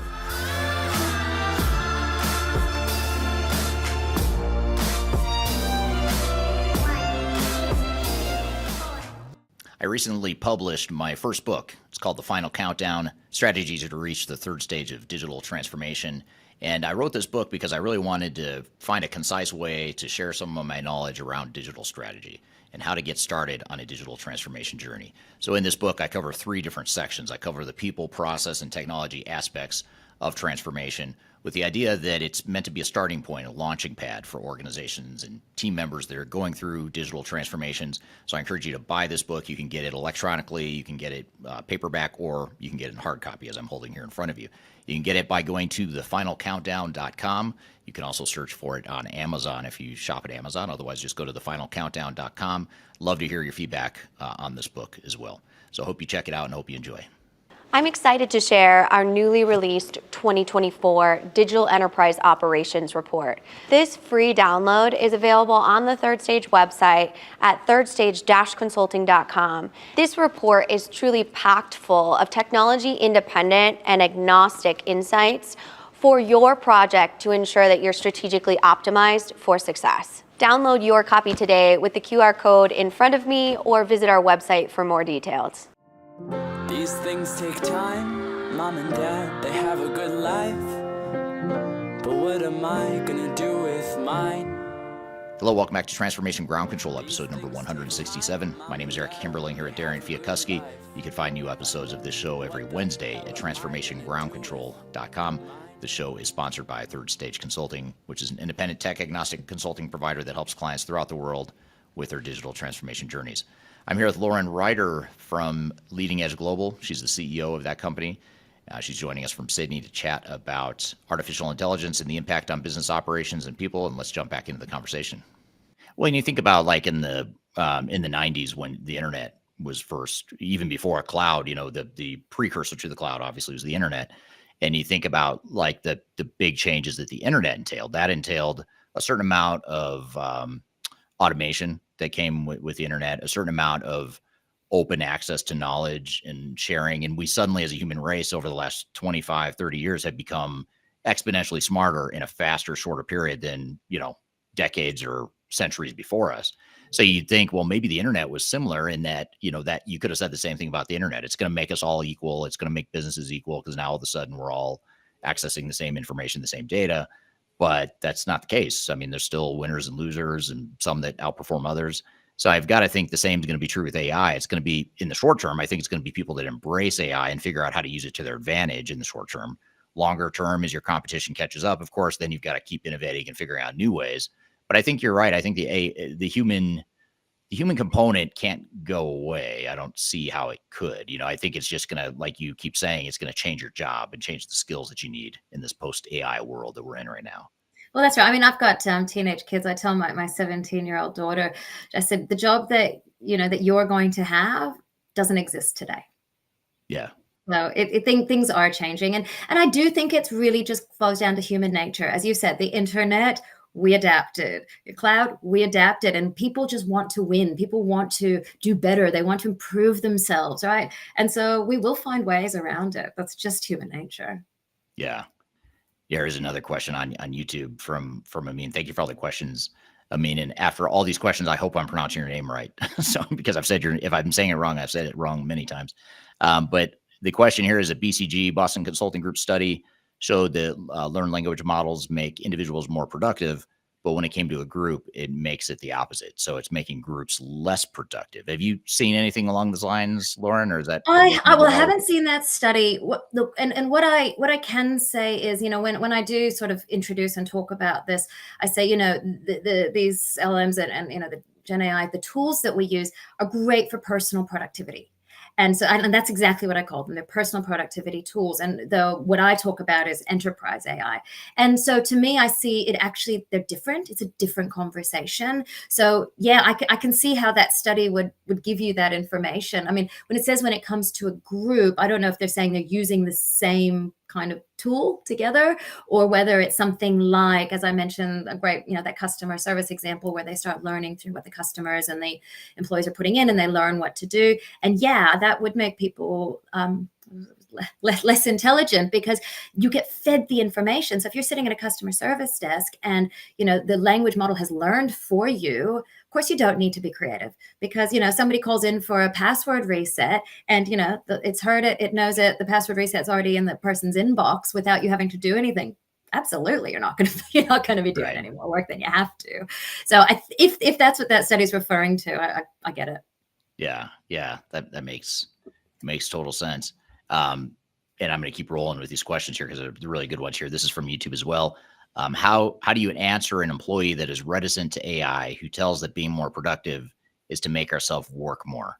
So in other words, do you think employees might resist AI because we're just going to ask them to do something different, automate part of their job, and take on more responsibility? Look, resistance comes in all forms. So as we know, when we're rolling out change, some people are going to be early adopters, some people are going to sit on the fence and wait, and some people are going to dig in. And and there's active resistance and there's passive resistance, and it sounds like this person is actually quite actively resistant.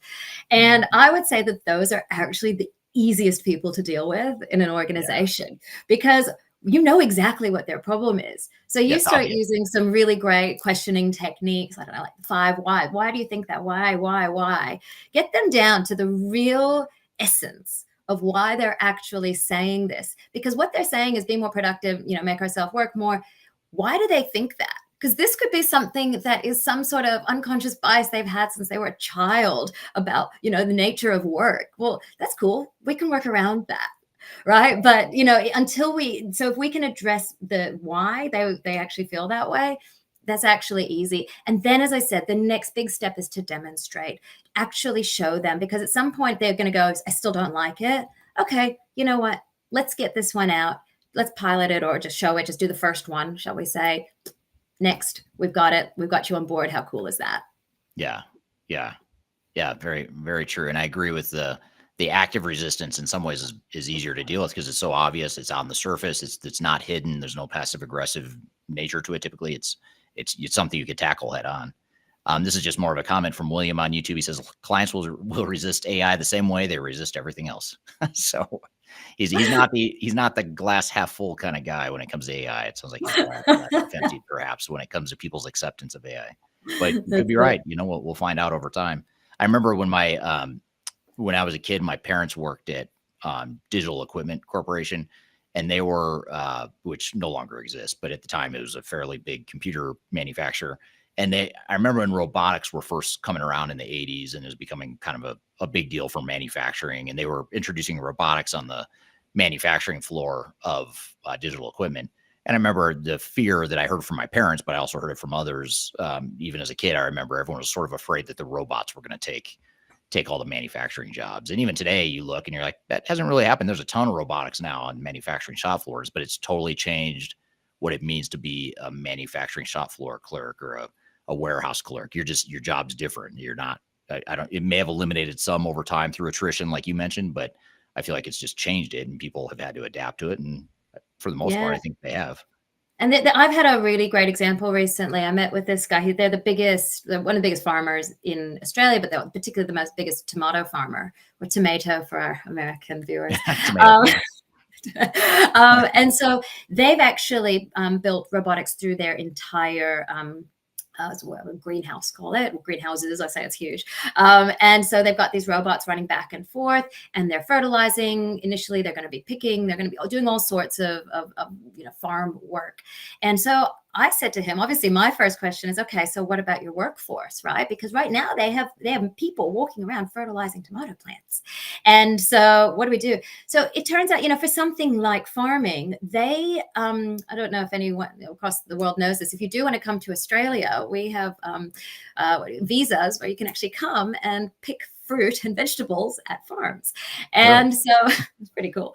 And so he said, basically, we don't have to necessarily run that program anymore because we don't need people to come and to pick and to fertilize.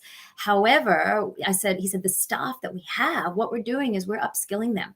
And we're training them how to manage the robots, and they're really just putting them through education programs. So they're saving the money of not hiring the people on an annual basis, but then they're also giving upskill and giving people new jobs for the future, which because you can take that to any other farm after that. Yeah, very interesting. Yeah, rolling with the changes for sure.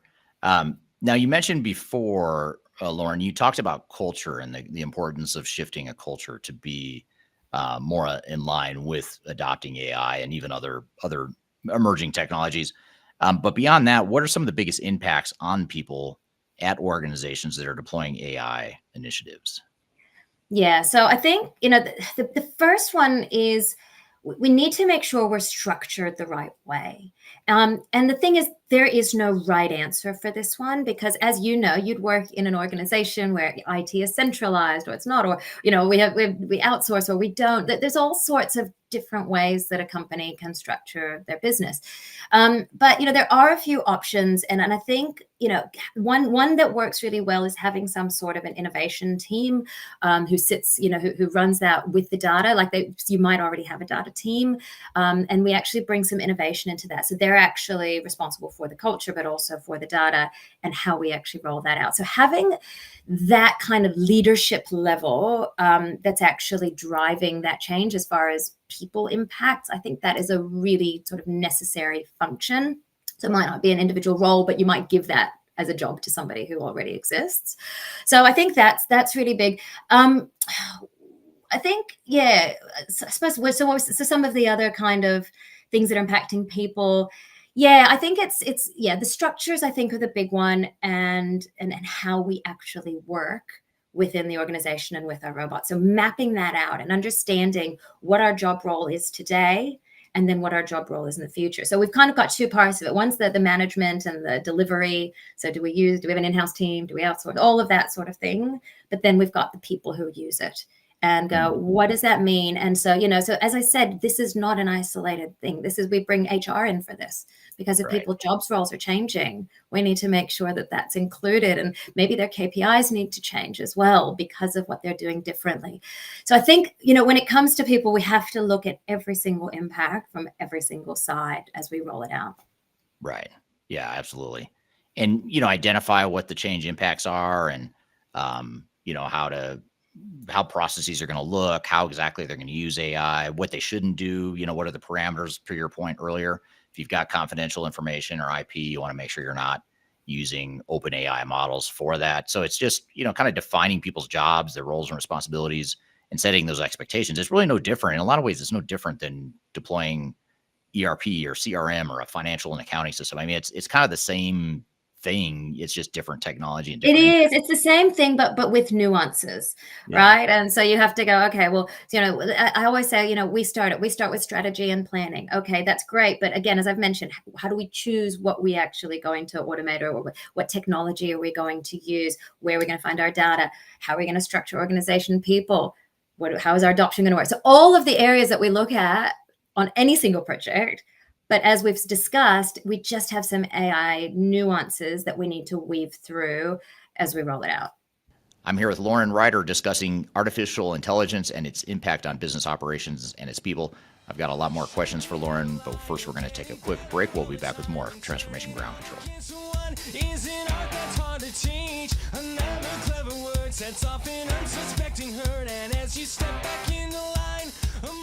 If you are aiming for transformation success, turn to Third Stage Consulting Group.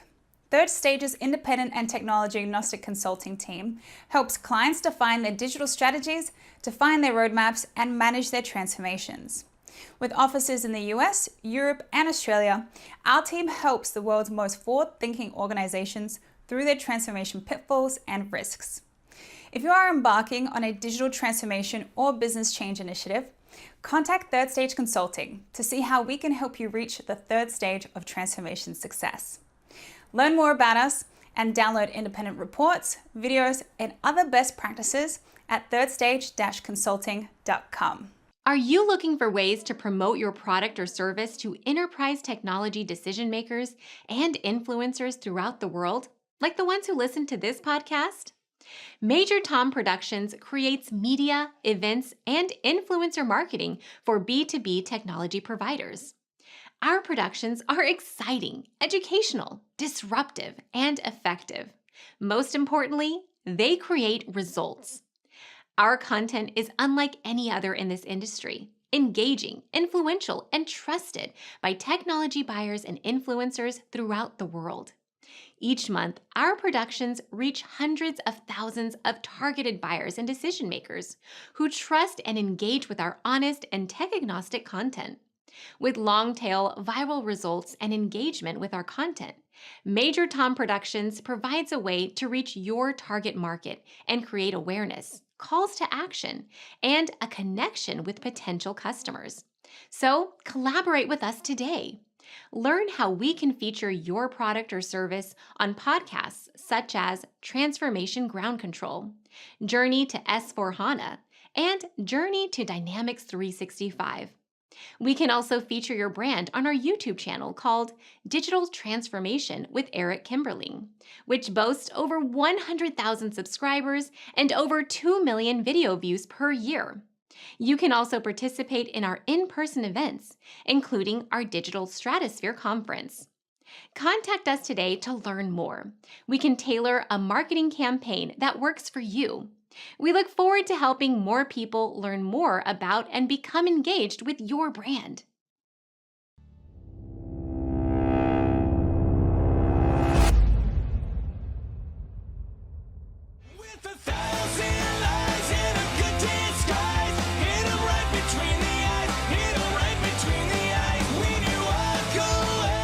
Hello, welcome back to Transformation Ground Control, episode number 167. My name is Eric Kimberling here at Darian Chwialkowski. You can find new episodes of this show every Wednesday at transformationgroundcontrol.com. The show is sponsored by Third Stage Consulting, which is an independent tech-agnostic consulting provider that helps clients throughout the world with their digital transformation journeys. I'm here with Lauren Ryder from Leading Edge Global. She's the CEO of that company. She's joining us from Sydney to chat about artificial intelligence and the impact on business operations and people. And let's jump back into the conversation. You know, you said you've spent a lot of time contemplating and thinking about how AI might it neutralize or level the playing field for organizations or make organizations look more similar in the future.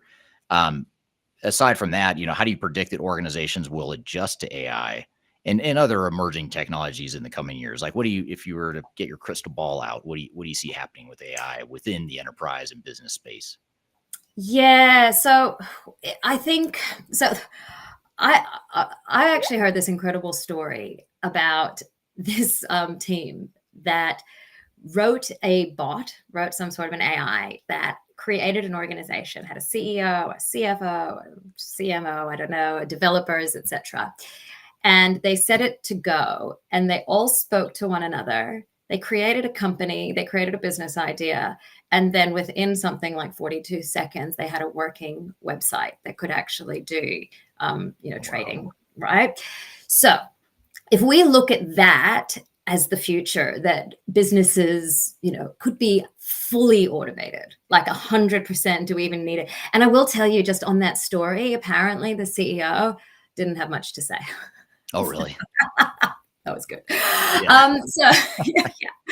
So if we look at it with that as the obviously clearly extreme lens on, what does that actually mean for organizations? And I think what we need to do, what we're going to see is a real culture shift. And it's going to have to be across industry, and it's going to have to be, we're digital workers first, right? We look at, process automation and ethical automation, and this is who we are, and this is how we engage, and this is how we can better serve the customer. And our first thought is, how do we do that using AI? And that, I think, is how businesses are going to shift in the future. And if I give a different example, because obviously people will still need to exist, because if we give an example, there's a cafe, right, that's actually put in ordering through their chatbot. And so we still have to have human interaction. We still need food. We still need, service. Right. So if you put that chatbot in and somebody walks in and they sign into their app and they put in their order, right? So first of all, the order is more efficient for the customer.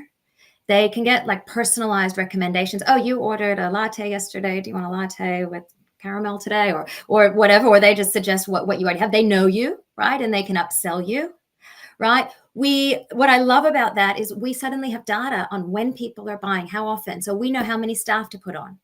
We know how much milk we've just gone through. So we know exactly how much to order so that we don't have any wastage anymore, right? So there's all sorts, and we can then start marketing to people because we know all of this information. And so I think, when we're talking about the business of the future, and as I say, how can we bring AI into every single part of your business? That is it. We take it as a coffee shop, and we take all of that, we take data-driven decision-making at a core, and then we say, how are we going to drive data into every single part of our customer experience? That's, I think, the way to really look at it. Yeah. And even if you do assume for a moment that AI could level the playing field or equalize organizations and teams and people, it's a little misleading, because the ones that really succeed with AI and are going to get more out of AI are the ones that handle the leadership and adoption and the change better than others. They're the ones that are going to have better data. So the ones that are able to actually leverage clean data and make those AI models and algorithms more effective and accurate and that sort of thing, there's still going to be disparity there, because I would think, because even just because the technology on the surface is available to everyone, if you don't have the data and the adoption and the processes built to use it, that's going to be the new competitive advantage. It's not going to be the fact that you're using AI. It's going to be the fact that you were able to use it better and integrate it into your operations better. Similar to ERP systems, you look at ERP systems, you could argue that anyone who uses SAP or Microsoft D365 or whatever, you could argue that they're all equal. They're all that eventually is going to make them all perform at a par level, but that's not at all what we're seeing. We're seeing that some organizations completely fail in their deployments. They don't get value out of it. Where you see others that are wildly successful, and then you see a lot in between. So I'd imagine it would be similar with AI and it's going to take decades to see that shake out, I would imagine. Absolutely. And it goes back to that skill set and the leaders and the skills inside the business. Absolutely. Yeah. You've got it, then use it, leverage it, drive it. As I said, pop it into your KPIs and people will actually perform. Yeah, absolutely. I want to ask one more question from the audience, and then I've got another kind of a closing question for you, Lauren. But this is from, I don't know if it's Zach or ZAC. I'll call him ZAC just because he put it in all caps, but he or she, I'm sorry, I don't know for sure that's he or she. But on YouTube says, how about this new role of the Chief AI Officer? That's something we haven't talked about yet, but that does seem to be an emerging and an increasingly common role and executive title. What are your thoughts here? Are you seeing this become a real thing? I am one of the people that AI is a buzzword. AI is the word of the moment. The first person who says it in a conversation wins bingo, right? So, look, I think the Chief AI Officer is what the Chief Transformation Officer should be. If you really are in charge of transforming your business, you should be putting an AI hat on and actually have that as part of your remit. Now, if there is no Chief Transformation Officer, if there is no sort of Chief Technology Officer, and that's all we've got, and that person looks after the rest, okay. But I don't see it as a separate role to somebody who actually already has the job to roll out new technology. So whether that's a CIO or otherwise, I do get the idea that we need to put, some companies, and I've said we need to change the culture. We need to show that we are in with this. Is that a Chief AI Officer? Okay, maybe. I haven't really seen it coming through much yet. But as I said, Australia is often behind. This might be more of an American thing coming through. Yeah, I've seen it intermittently or occasionally, but it does seem like it's becoming more common. But I tend to agree with you. I mean, it's sort of like if you had a chief cloud officer right now. Okay, maybe, but like in 5 years, we're not going to be talking about the cloud, not because the cloud's not relevant, but just because that's just the way it is. I mean, we're all in the cloud, so big deal. Yeah. You know, we're done migrating to the cloud. Now it's just about technology and general transformation and stuff. So that's right. Yeah. I mean, look, if it's the way that a business needs to spotlight that this is important to us by putting a person in that role, well, then, more power to them, and maybe that will help. But I don't see it as a long-term solution. Maybe it is. Yeah. Yeah. And I'll share this comment before I ask you my last question, just mainly to get you motivated and psyched to answer my last question here. But this is from John on YouTube. Says, double down on purpose and people. The technology is an enabler. Building and sustaining organizational capability is the key. Very well captured, Lauren. So I think it's safe to say John is a fan of this conversation with you, Lauren. So thank you for that. So, and then actually I have to share this too, even though I keep saying it's the last one. This is from John as well. Chief Happy Officer, latest CXO. So that is not a bad idea.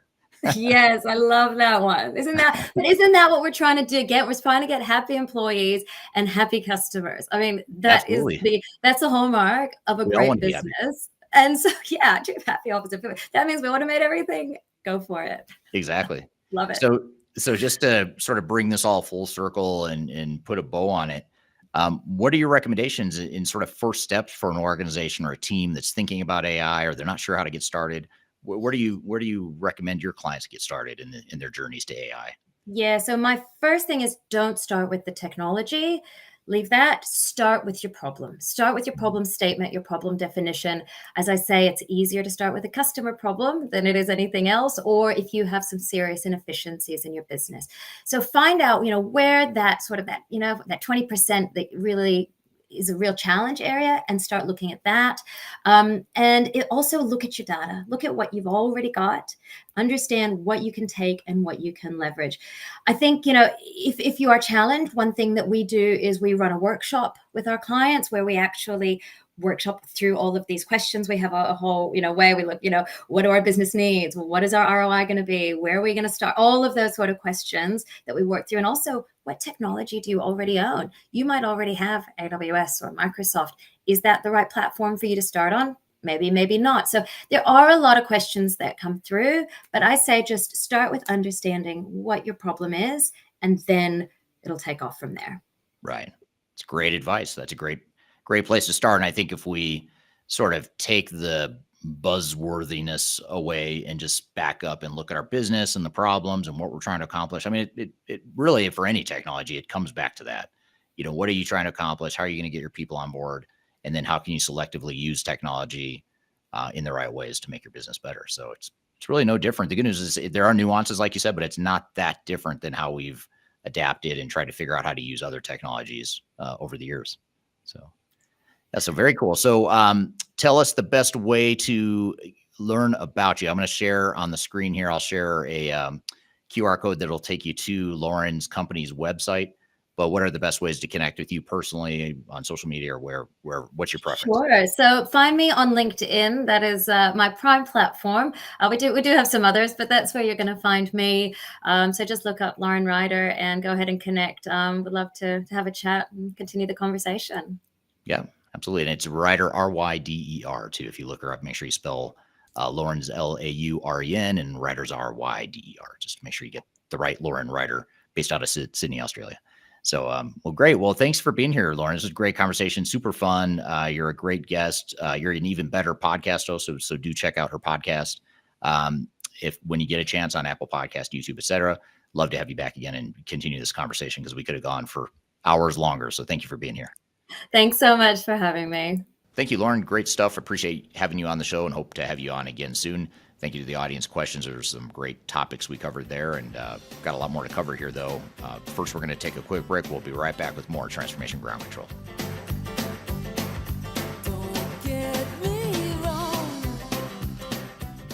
My name is Eric Kimberling, and I'm the CEO and founder of Third Stage Consulting. Before we dive too far into today's content, I want to invite you to learn a little bit more about Third Stage Consulting, who we are and what we do. We help clients through their entire digital transformation life cycles, beginning with digital strategy, software evaluation and selection, all the way through and including implementation planning, implementation readiness, and the actual implementation itself. We're technology agnostic, so we only represent our clients' best interests. We do not represent software vendors.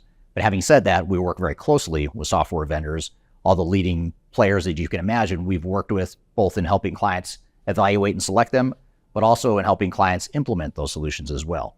So we have a very broad, objective, agnostic view of the market that is meant to really represent your interest as you go through your digital transformation. I also encourage you to scan this QR code right here to get access to our resource center. This resource center has a ton of information, ton of ebooks that are free.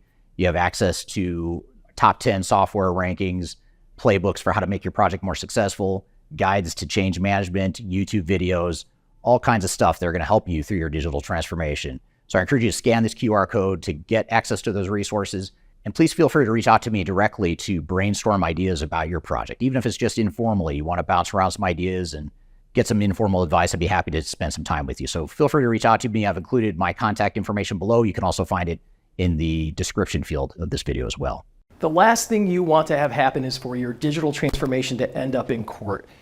I've been doing this for 20 years and I have seen everything. My name is Marcus Harris. I'm a software and technology attorney focusing my practice on drafting and negotiating software-related contracts and litigating software disputes across the country. Feel free to reach out to us at taftlaw.com. We'd love to talk to you about the litigation process and what you can expect.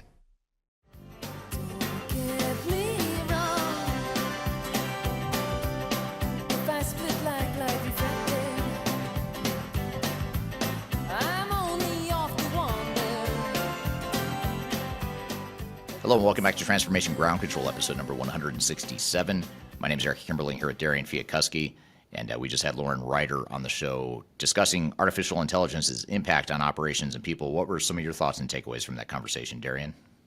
Yeah, I think it's super fascinating to see how different countries are really positioning themselves in the AI space that's developing so rapidly right now. Especially, it sounds like Saudi Arabia is really making like an effort to expand their businesses and try and be a leader in this field. So I think that was an interesting thing that I didn't know before this interview. So it was really fun to learn that from her.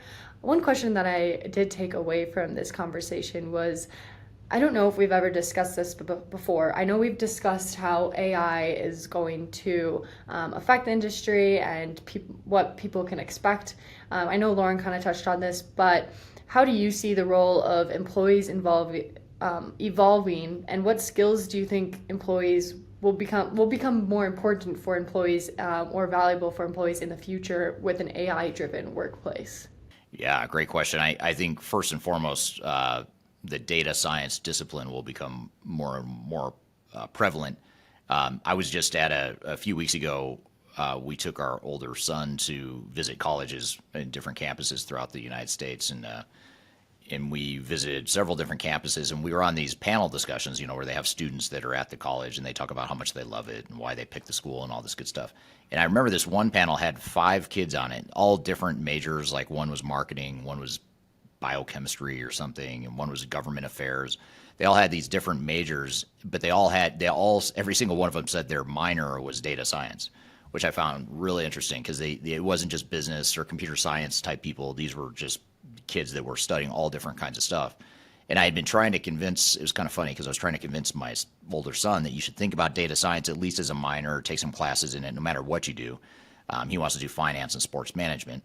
And I said, well, even with that, you should still know data science, especially sports management, because if you're going to, manage a professional team or be involved in professional sports, data is a big deal, and that whole Moneyball movement in sports and analyzing data and understand who the up and coming players are, or whatever, you're increasing your odds to win.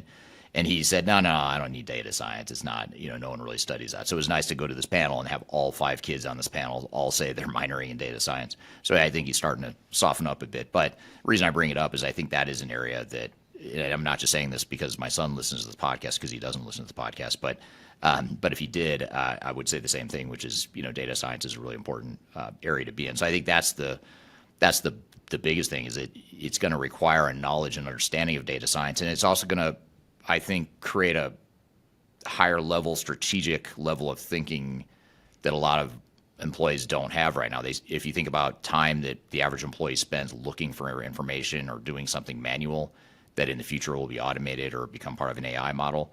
That's going to change to where now, instead of looking for data or manipulating data, now I'm going to think more. I'm going to use the data that's been given to me by AI, and I'm going to make decisions, or I'm going to think more strategically. So I think it's going to change jobs quite a bit, not just in terms of the skills you need in data science, but also just the strategic thinking skill set's going to become even more important.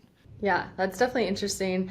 I think those kids on the panel you definitely deserve to give them a little fist bump or something for that dad win there. Yes, total win, total dad win. Yeah, that's pretty awesome. Yeah, so that's good stuff. I mean, I like that interview, and I always love to chat about the intersection of technology, people, process, and what we just talked about with Lauren was exactly that. I think there was a great overview. So excited for our next guest, Professor Hans Mulder, who is going to be on the show back-to-back episodes. He's going to be on here in just a moment. We're going to play you a clip of an interview I did with him while I was in Amsterdam. He agreed to be on camera and allowed me to interview him to discuss his experience and his research as a professor, as a consultant, as an IT expert witness, and also as a researcher. He does a lot of stuff with the research. So I wanted to chat with him to talk about some of the high-level themes that differentiate between digital transformation and ERP success versus failure. And this is meant to be a prelude to a deeper dive conversation we're going to have live on this podcast next week. He's going to join as sort of the primary guest, and we're going to spend more time talking next week. But in the meantime, we thought we'd play you this clip because it's a good overview, and it would be a good preview for some of the stuff we'll get into next time, because I love the study and the data behind why projects succeed versus fail, and he's got a lot of good case studies and data to go with there. So we're going to take a quick break. When we come back, we'll bring on Professor Hans Mulder, Dr. Hans Mulder, who is a professor, will be on the show here in just a moment.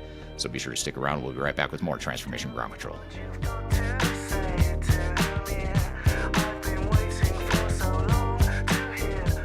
My name is Eric Kimberling, and I'm the CEO and founder of Third Stage Consulting. Before we dive too far into today's content, I want to invite you to learn a little bit more about Third Stage Consulting, who we are and what we do. We help clients through their entire digital transformation life cycles, beginning with digital strategy, software evaluation and selection, all the way through and including implementation planning, implementation readiness, and the actual implementation itself. We're technology agnostic, so we only represent our clients' best interests. We do not represent software vendors. But having said that, we work very closely with software vendors, all the leading players that you can imagine we've worked with, both in helping clients evaluate and select them, but also in helping clients implement those solutions as well. So we have a very broad, objective, agnostic view of the market that is meant to really represent your interest as you go through your digital transformation. I also encourage you to scan this QR code right here to get access to our resource center. This resource center has a ton of information, a ton of ebooks that are free. You have access to top 10 software rankings, playbooks for how to make your project more successful, guides to change management, YouTube videos, all kinds of stuff that are going to help you through your digital transformation. So I encourage you to scan this QR code to get access to those resources. And please feel free to reach out to me directly to brainstorm ideas about your project. Even if it's just informally, you want to bounce around some ideas and get some informal advice, I'd be happy to spend some time with you. So feel free to reach out to me. I've included my contact information below. You can also find it in the description field of this video as well. The last thing you want to have happen is for your digital transformation to end up in court. I've been doing this for 20 years and I have seen everything. My name is Marcus Harris. I'm a software and technology attorney focusing my practice on drafting and negotiating software-related contracts and litigating software disputes across the country. Feel free to reach out to us at taftlaw.com. We'd love to talk to you about the litigation process and what you can expect.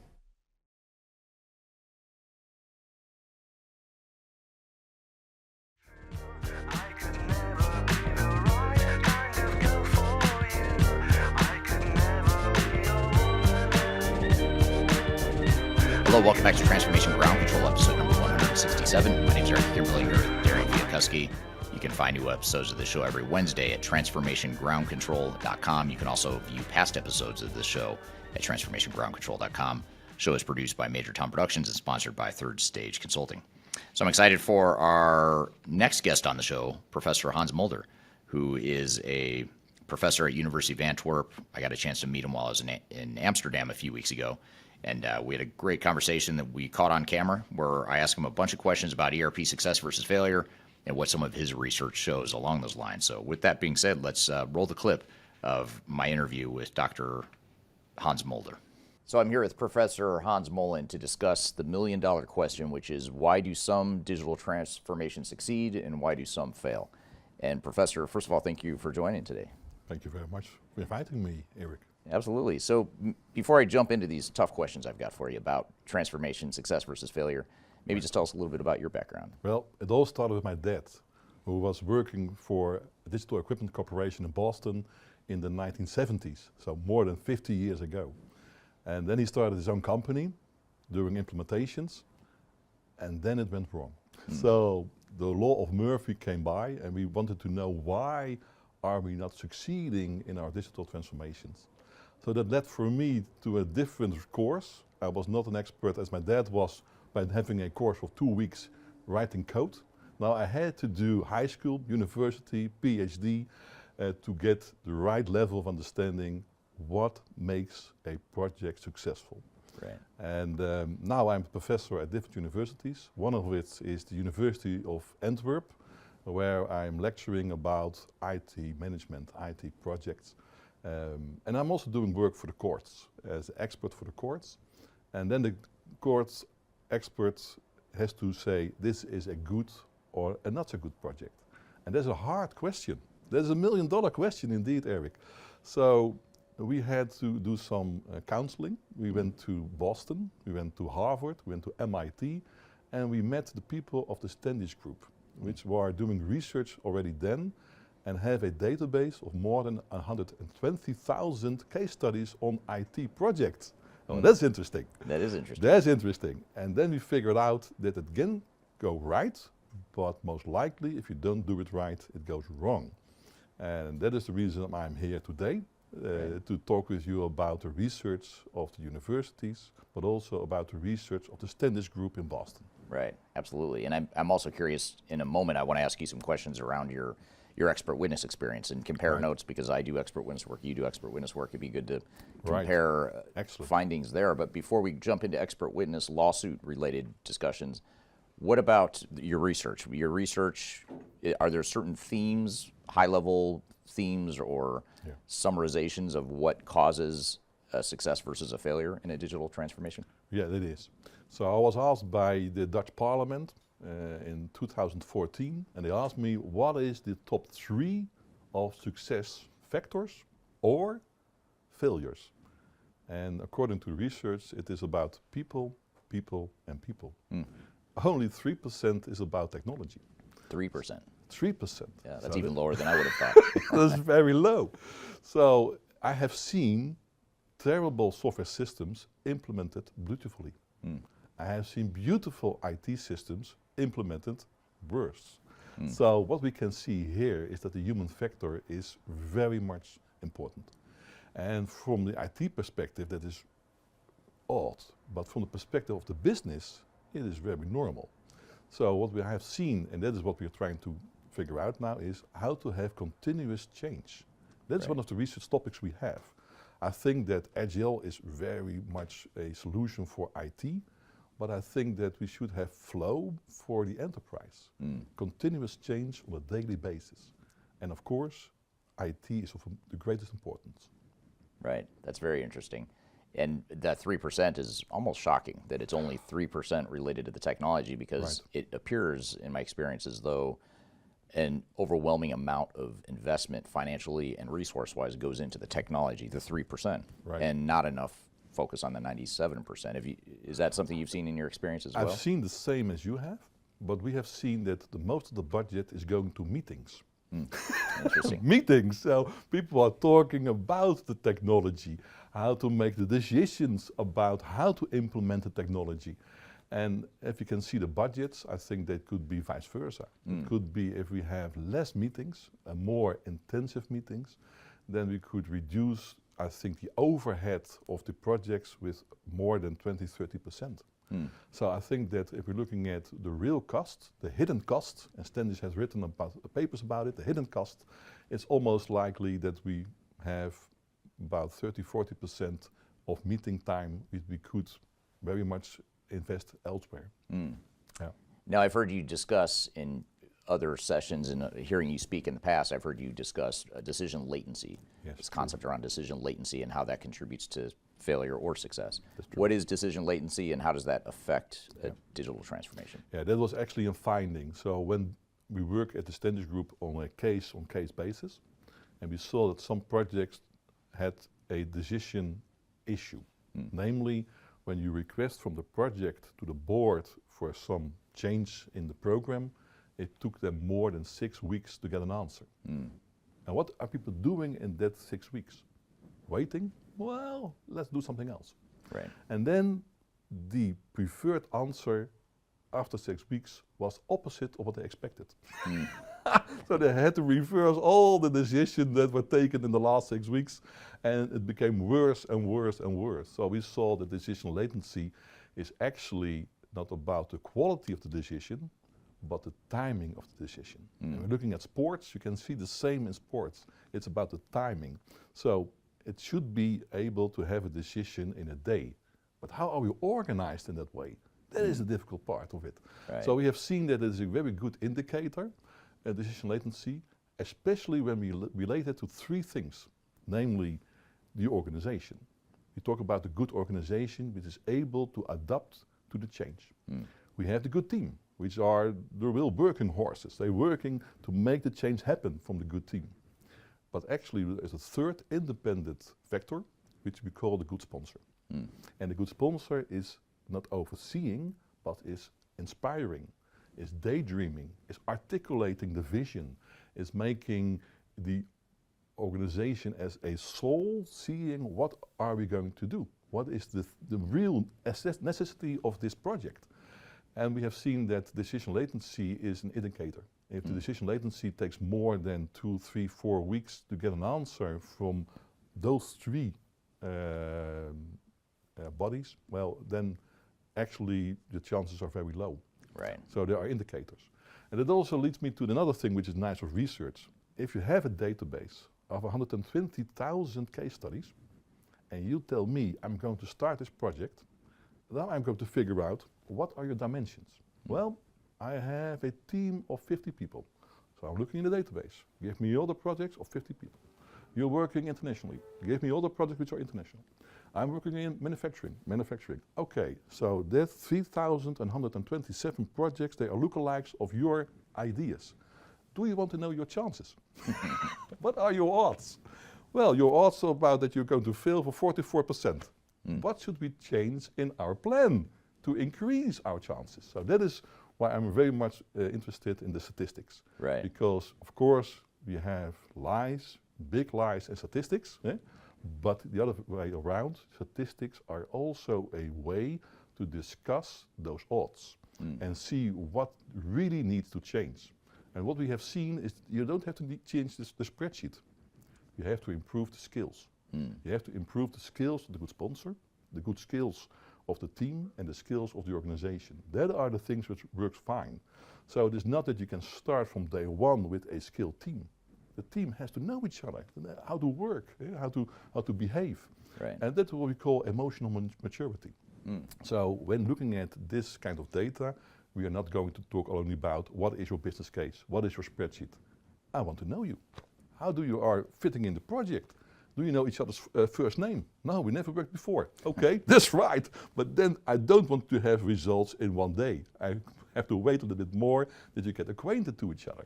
So we have seen that that way of doing research is very valuable, but most of the time we're looking at the project results and we have to look at the skills of the people.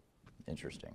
So what is the overall failure rate in your 120,000 case studies that you've been tracking over the years? Yeah. What percentage could we expect to succeed or fail? That's very interesting because there is no one answer. We have 3 categories. One is we call project successful. And most of the time we had the PMI definition, the Project Management Institute definition, which was on time, on budget, on target. Right. And what does on target mean? Well, what we said before the start. Before we started, we said this is our target. But what does it mean if you deliver after 3-4 years? Do you still want to be on target because then you are delivering the things from the past? Right. So as a standards group, we were not convinced that successful is on target, on budget, and on time. We think it should be on time. I also think that it should be on budget, but it should be satisfactory. And that means we are measuring the start of the project, we're going to measure the adoption. And how many organizations are doing benefit tracking? Well, we have discussed it, of course, we have seen it. Only 13% of the organizations do benefit tracking. So we don't learn from the results, even successful projects, because we don't do the retrospective after a couple of years. So what we have seen is, if we're looking at the modern definition of success, it should not be measured in advance, but measured by the value you create for your customers, for your employees, and for your partners, and for the organization. Then we have a second category, which is called challenged. And most likely somebody is not happy. Right. And what we can see on challenged is that it is also very much depending on the size. How smaller the project, the less challenged it is. But that's very normal, because if you have a project of 3 months, the world doesn't change that much compared to 3 years. Right. So the less the smaller the project, the better results on challenged. And then we had the third definition, which is failed. And I also learned at university that failed is, this code is not okay. We are not delivered anything. But Standish learned, and I've seen it before, failed is not being used. And now the question you said, what are the results? If your project takes more than $10 million of labor cost, the chances of failure are 44%. Wow. Interesting. 44%. Wow. And I'm lecturing my students to learn and to be very tough on their, but 44% stable.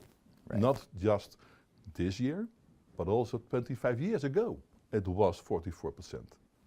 We're here having a conversation with Dr. Hans Mulder from University of Antwerp. We're talking about the differences between ERP success versus failure and what his research shows. We've got a lot more to cover. We'll be right back with more Transformation Ground Control.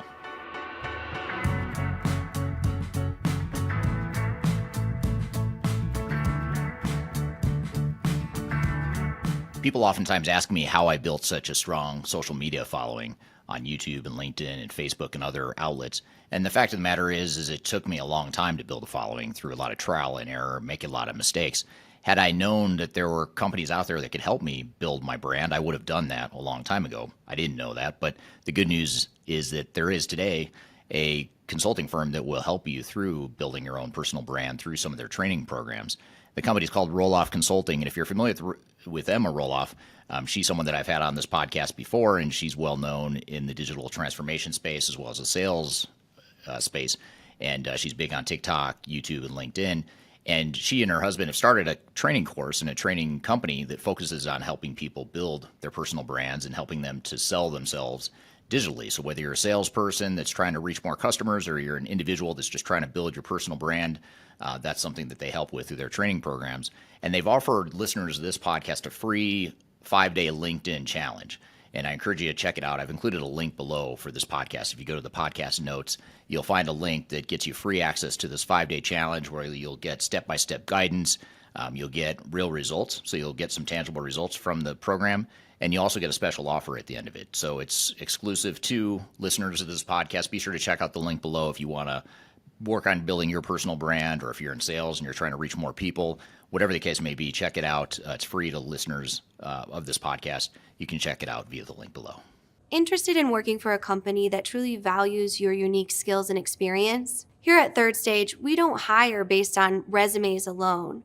We look at the full candidate, experience, and willingness to provide excellent service for our clients. Within a technology independent and agnostic consulting firm, you have the opportunity to learn across industries with a diverse group of clients. Our consultants also have the opportunity to diversify their portfolio and learn across technology systems. If you're interested in joining a high-growth entrepreneurial organization, please reach out to us at work@thirdstage-consulting.com.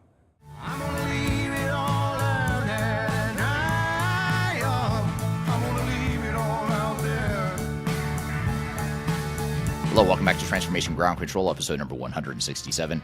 My name is Eric Kimberling. I'm here with Darian Chwialkowski. You can find new episodes every Wednesday at transformationgroundcontrol.com.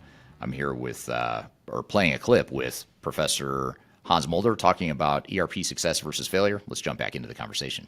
With as much that has changed with cloud, AI, Agile, the movement to Agile, faster implementations, the number still isn't changing despite things that sound like they should be helping projects succeed. So 44% fit into that third category of failure. What percent fall into the category of success? You had the middle one, which is the challenged, and then you had the success. Success could be around 5 to 10%. 5 to 10%. So it's successful. On the modern definition of satisfactory. Okay. If you say on target, well, it could be a little bit higher. Right. But it's useless. Right. You can be on time, on budget, but not deliver business value. Yeah. Right. So what you're saying is it's actually the failure rate, you could argue, is actually higher in some ways than the 44%, because 44% is clearly a failure. But then you have the challenge projects, and that seems like that would be the real, the bigger, even bigger risk than a failure. And it is because we are measuring project cost. So we are giving a compliment to the project leader if it is within budget. But suppose the budget is 10% overrun, 10% overrun, then it will be a failure or a challenge one. Right. However, the 10% extra budget creates 100% more value. Right. How would you consider that? Yeah. Right. That's great. Right. Go on. Right. Exactly. So it is very hard to have the definitions operationalized. Right. So if you're asking, is this project successful? And I'm going to call, and I'm calling the IT director. Yes, it was on target. We delivered all functionalities. And I'm going to call the finance department. Yes, it was on budget. And then I'm calling the employees, and they say, we don't work with it. What would be then the definition of this project? Would it be successful because it was on target, because it was on budget, but we don't use it? Well, we call that a failed project. So then you can see how difficult it is, because it is not that easy to establish a common ground on what is a success, what is a failure. I consider 10% more budget and delivering 100% value a success. Yeah, absolutely. So that is the thing how we are working with it. So it is not like we are doing surveys at the Standards Group, we are doing case study research, but a lot of them. Right. A lot of them. That's very interesting. Yeah. So why do you think then the 44% has not changed in recent years? Yes, and that is remarkable from the data. We are not stable also in our ambitions. So we have two laws. You have the law of more. Each 1.5 years we can do double of work without increasing the cost of the IT. And then we have another law, the law of Murphy. When it can go wrong, it will go wrong. So by doing more and more and more each year, having higher ambitions, we are also not improving our failure rates. So when we started doing the collection of data, it was 1994, we were looking at internal IT departments, projects, doing a, let's say, transition from one system to another. And that is difficult enough in the 1990s. But now we are looking at total transformation, not of your enterprise, but of your entire value stream. So it is not just you who are organizing and reorganizing, also your partners, also your customers. And that means that the law of more is making more, let's say, difficulties. Interesting. And so we are improving. That is the difficult part. We are improving. And when we see where are we improving, well, actually when we're doing no projects, that's odd. If you are changing each day by day, you don't have a failure because it's adopted. Right. There is no failure. It's more organic. It's not, organic. Right. So we try to figure out another approach, which is not the waterfall approach or the agile approach, but a flow approach. Could we do without projects? Could we have a no project-based approach? Could we have an anti-project-based approach? Because we only want to have projects when they are the only way to transform. And you need projects. We are convinced of that. You need projects. But nowadays, everything is a project. And we have not only agile, we have even a scaled agile framework. And everything becomes a project. And I think that does not need it. We need projects, but not too many projects. And only projects which are not capable of being executed otherwise. Right. So you also talked about executive sponsor, and the Right. executive sponsorship Yes. is a key root cause of success versus failure. True. What does executive sponsorship mean to you, and in your research, what has constituted an effective executive sponsor? Yeah, well, that's interesting. We had a master class for the Harvard Medical School, and we were asking who is the executive sponsor. Well, it was not in the room. And then we asked, how much time does the executive sponsor has to be a sponsor of the project? And we were guessing, well, that could be a couple of days perhaps per month. Well, that's a couple of hours per month. That is the time available for the executive sponsor to guide the transition, a business transition actually, and that led to the conclusion, where are the books? We do have books about good project leaders, but we don't have any books about how becoming a good sponsor. So, and I think that a good sponsor should be coached. So if you are the project leader, you should coach your executive sponsor. And that can only be done in a couple of hours. So you have to figure out, how can I communicate with my sponsor? And how can the sponsor communicate with us? And seeing where are the roadblocks on the way. How can we have another way around it, for instance? Because it is business oriented. It's not about the technology choices. Right. You don't want to have a super project leader. The executive sponsor actually is responsible for the business adoption, for aligning with strategy, or even adopting the strategy to the new opportunities they are creating during the project. So we have seen that that is a really interesting part, and it is the most independent variable we have. So we can see that the project team is in place, the organization is there, but we are still figuring out what is the role of the executive sponsor. And we can see beautiful examples, like how it does work and how it operationalizes. We also have done the skill set. What are the skill sets for executive sponsor? And they should be very articulated. So they should be able to communicate a kind of vision. And that has to be done not on a technical basis, like the project should be within 1 million and within 1 month. No, they should have a visionary approach, inspiring. So the Standish Group take examples from the American presidents, and they were looking at the speeches of Ronald Reagan and John F. Kennedy. And putting a man on the moon is few words, but actually the vision, the articulation is very concrete.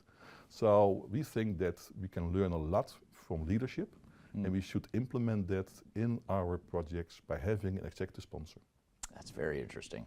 And I love the comparison to the man on the moon vision, because for a lot of organizations, it's like putting a man on the moon. The transformation that we are about to go through is almost like putting a man on the moon. We're going to standardize operations, we're going to enter new markets, we're going to do something big and audacious and difficult. I think it's an underrated part of digital transformation is that executive sponsorship piece of it.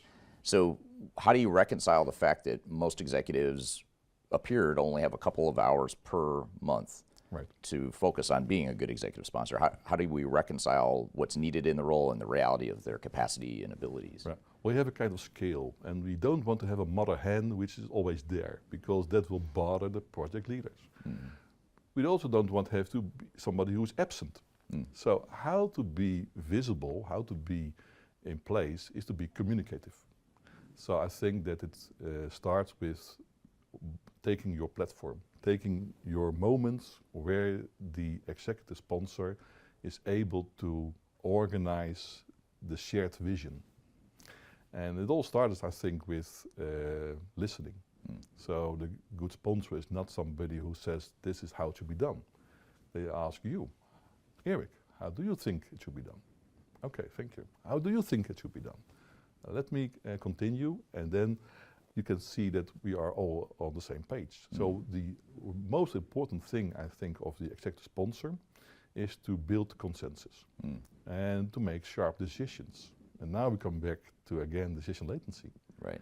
It is not the duration which is stating, okay, this is a good decision. It is the timing of the decision. So the good sponsor shouldn't be there for many days, a month, but should be on the right time, on the right moment, talking to the right people. And that, I think, is very important, that you have the relations between people and connecting the dots. And we have seen where it works. because most likely the one who doesn't want to become executive sponsor is the best sponsor. Right, right. Knows the people, has a heart for the business, and we call that expert leadership. There's a real good PhD on that part, expert leadership. And take a comparison from the Formula One races. There are three kinds of leaders. The one who is business leader because responsible for the finance of the Formula One team. Or we have the mechanics for, let's say, how to construct the car. And we have teams who are led by the driver. Who do you think are the most successful Formula One teams? That's a good question. I would think the driver, but is that spot on? Okay, spot on. So why do we think when we having an IT digital transition that we should have somebody who doesn't have the driving experience of doing the business? So we need to have people who are accepted, but also have a expert, deep insight in the operations of the business. And that expert leadership, I think, should be expressed in a role which we call the good sponsor. So they don't need to do it for days, but they need to make the right phone calls. Right, right. Yeah, and involve the right people. Right people. And ultimately, to your point about decision latency, they have to be willing to make the decision quickly. If you and I, for example, you and I don't agree, we provide conflicting input to our leader on what we think the future should be. That leader has to ultimately decide, I'm not going to make both Professor and Eric happy, so I need to make the decision and we need to move forward. And if I don't agree with you and I don't agree, it was my idea that's being taken into consideration, it's still, the leader has to ensure that I get on board and that that we're all aligned, even if we don't agree. So you can see that it is also about the decision acceptance. And that has to do with authority, which is not a position, but is something which is given to you. And you are a leader because you have followers. So people have to follow the project sponsor because they have trust in the sponsor. And the sponsor, well, actually doesn't like to be a sponsor, but has to because the value for the organization is the most important value you can have. So the sponsor has somebody who is really listening, very attentive, but also very fast and swift. And then you can see beautiful things happen. Right. Projects which are not on time, but before time. Right, right. Overvalue, creating more value than we expected. Yeah. And then I think then the energy grows and you can feel it. And people really like to do that. People like to work. People like to do those good things. So therefore we talk about good sponsor, good team, and a good place. And I think that we should improve the skill sets of the good sponsor. Right. That is really helping a lot. Right. So you also mentioned that you're an expert witness, and that's a common trait that you and I have. We both testify in courts and analyze failures. Do you have an example, without necessarily mentioning names, do you have an example of a massive failure that's maybe the biggest you've ever seen or the most full of lessons? Do you have one in particular that sort of stands out as a good case study? Yeah, I have case studies. Some are my own expert reports, but the best thing yet I've seen was the project in Australia, which started as a small project and ended up with more than 1.3 billion Australian dollars and not working. Wow, that's a lot of money. It's a lot of money. So that was for me very, let's say, comfortable that it is not a European problem. It is a universal problem. And as you just mentioned, you're also doing court cases. So I also mentioned that also in the US it will be a problem. So actually it is a universal problem. And there are a couple of reasons why I think it's so hard to do the projects. And it is, again, about the human factor, but also about overestimating your own competences and underestimating the complexities of what we are doing. And if we have a more realistic approach, then we see the chances going the right way. So for me, it's always about the blue skies in the beginning. People are saying, well, the technology will help us and we can do it. And at the end, it will lead to a court case.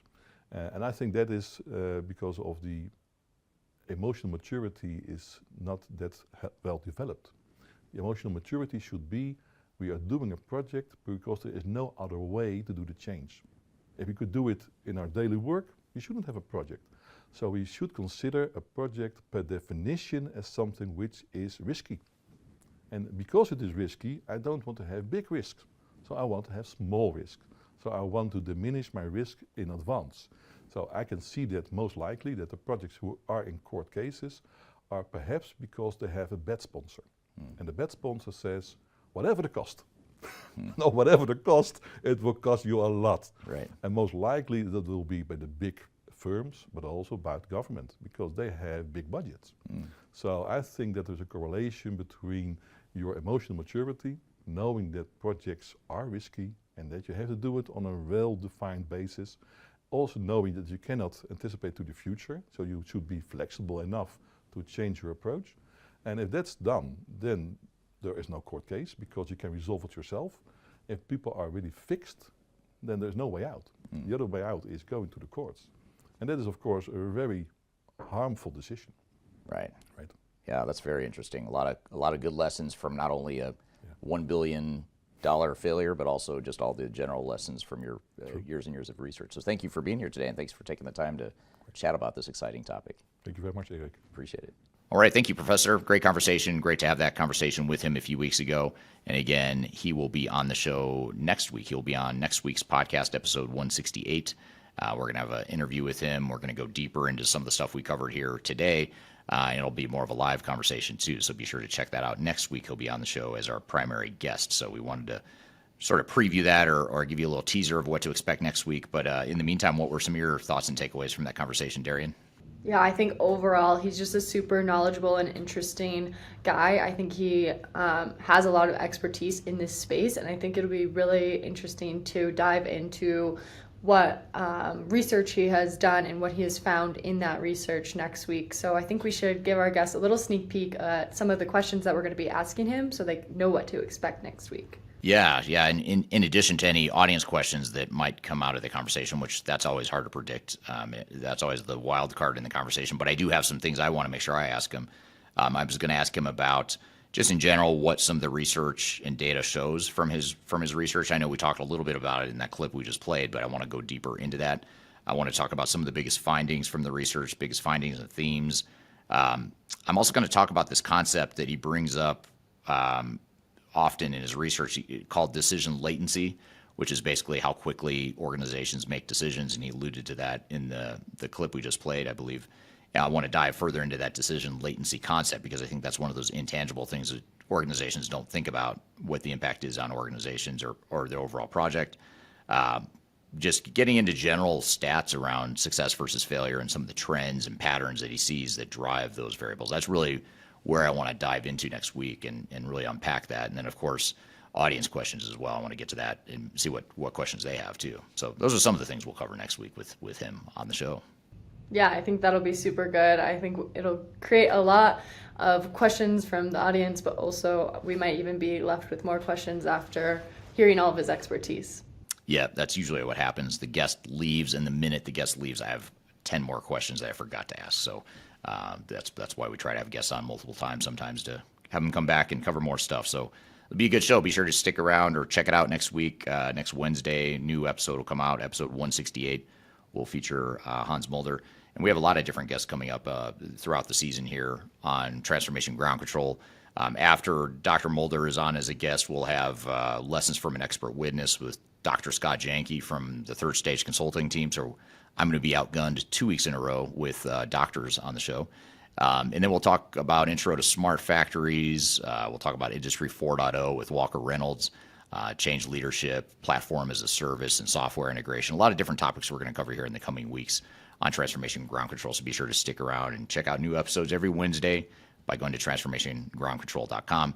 You can also view all the past episodes and sort of search through and see what topics are of interest to you and go watch and listen to whatever episodes strike your fancy. So be sure to check it out at Transformation Ground Control. In the meantime, hope you all have a great week. Thank you for your time and great questions here today. Thank you, Darian, for hosting as always. And we will see you next week on Transformation Ground Control. Take care.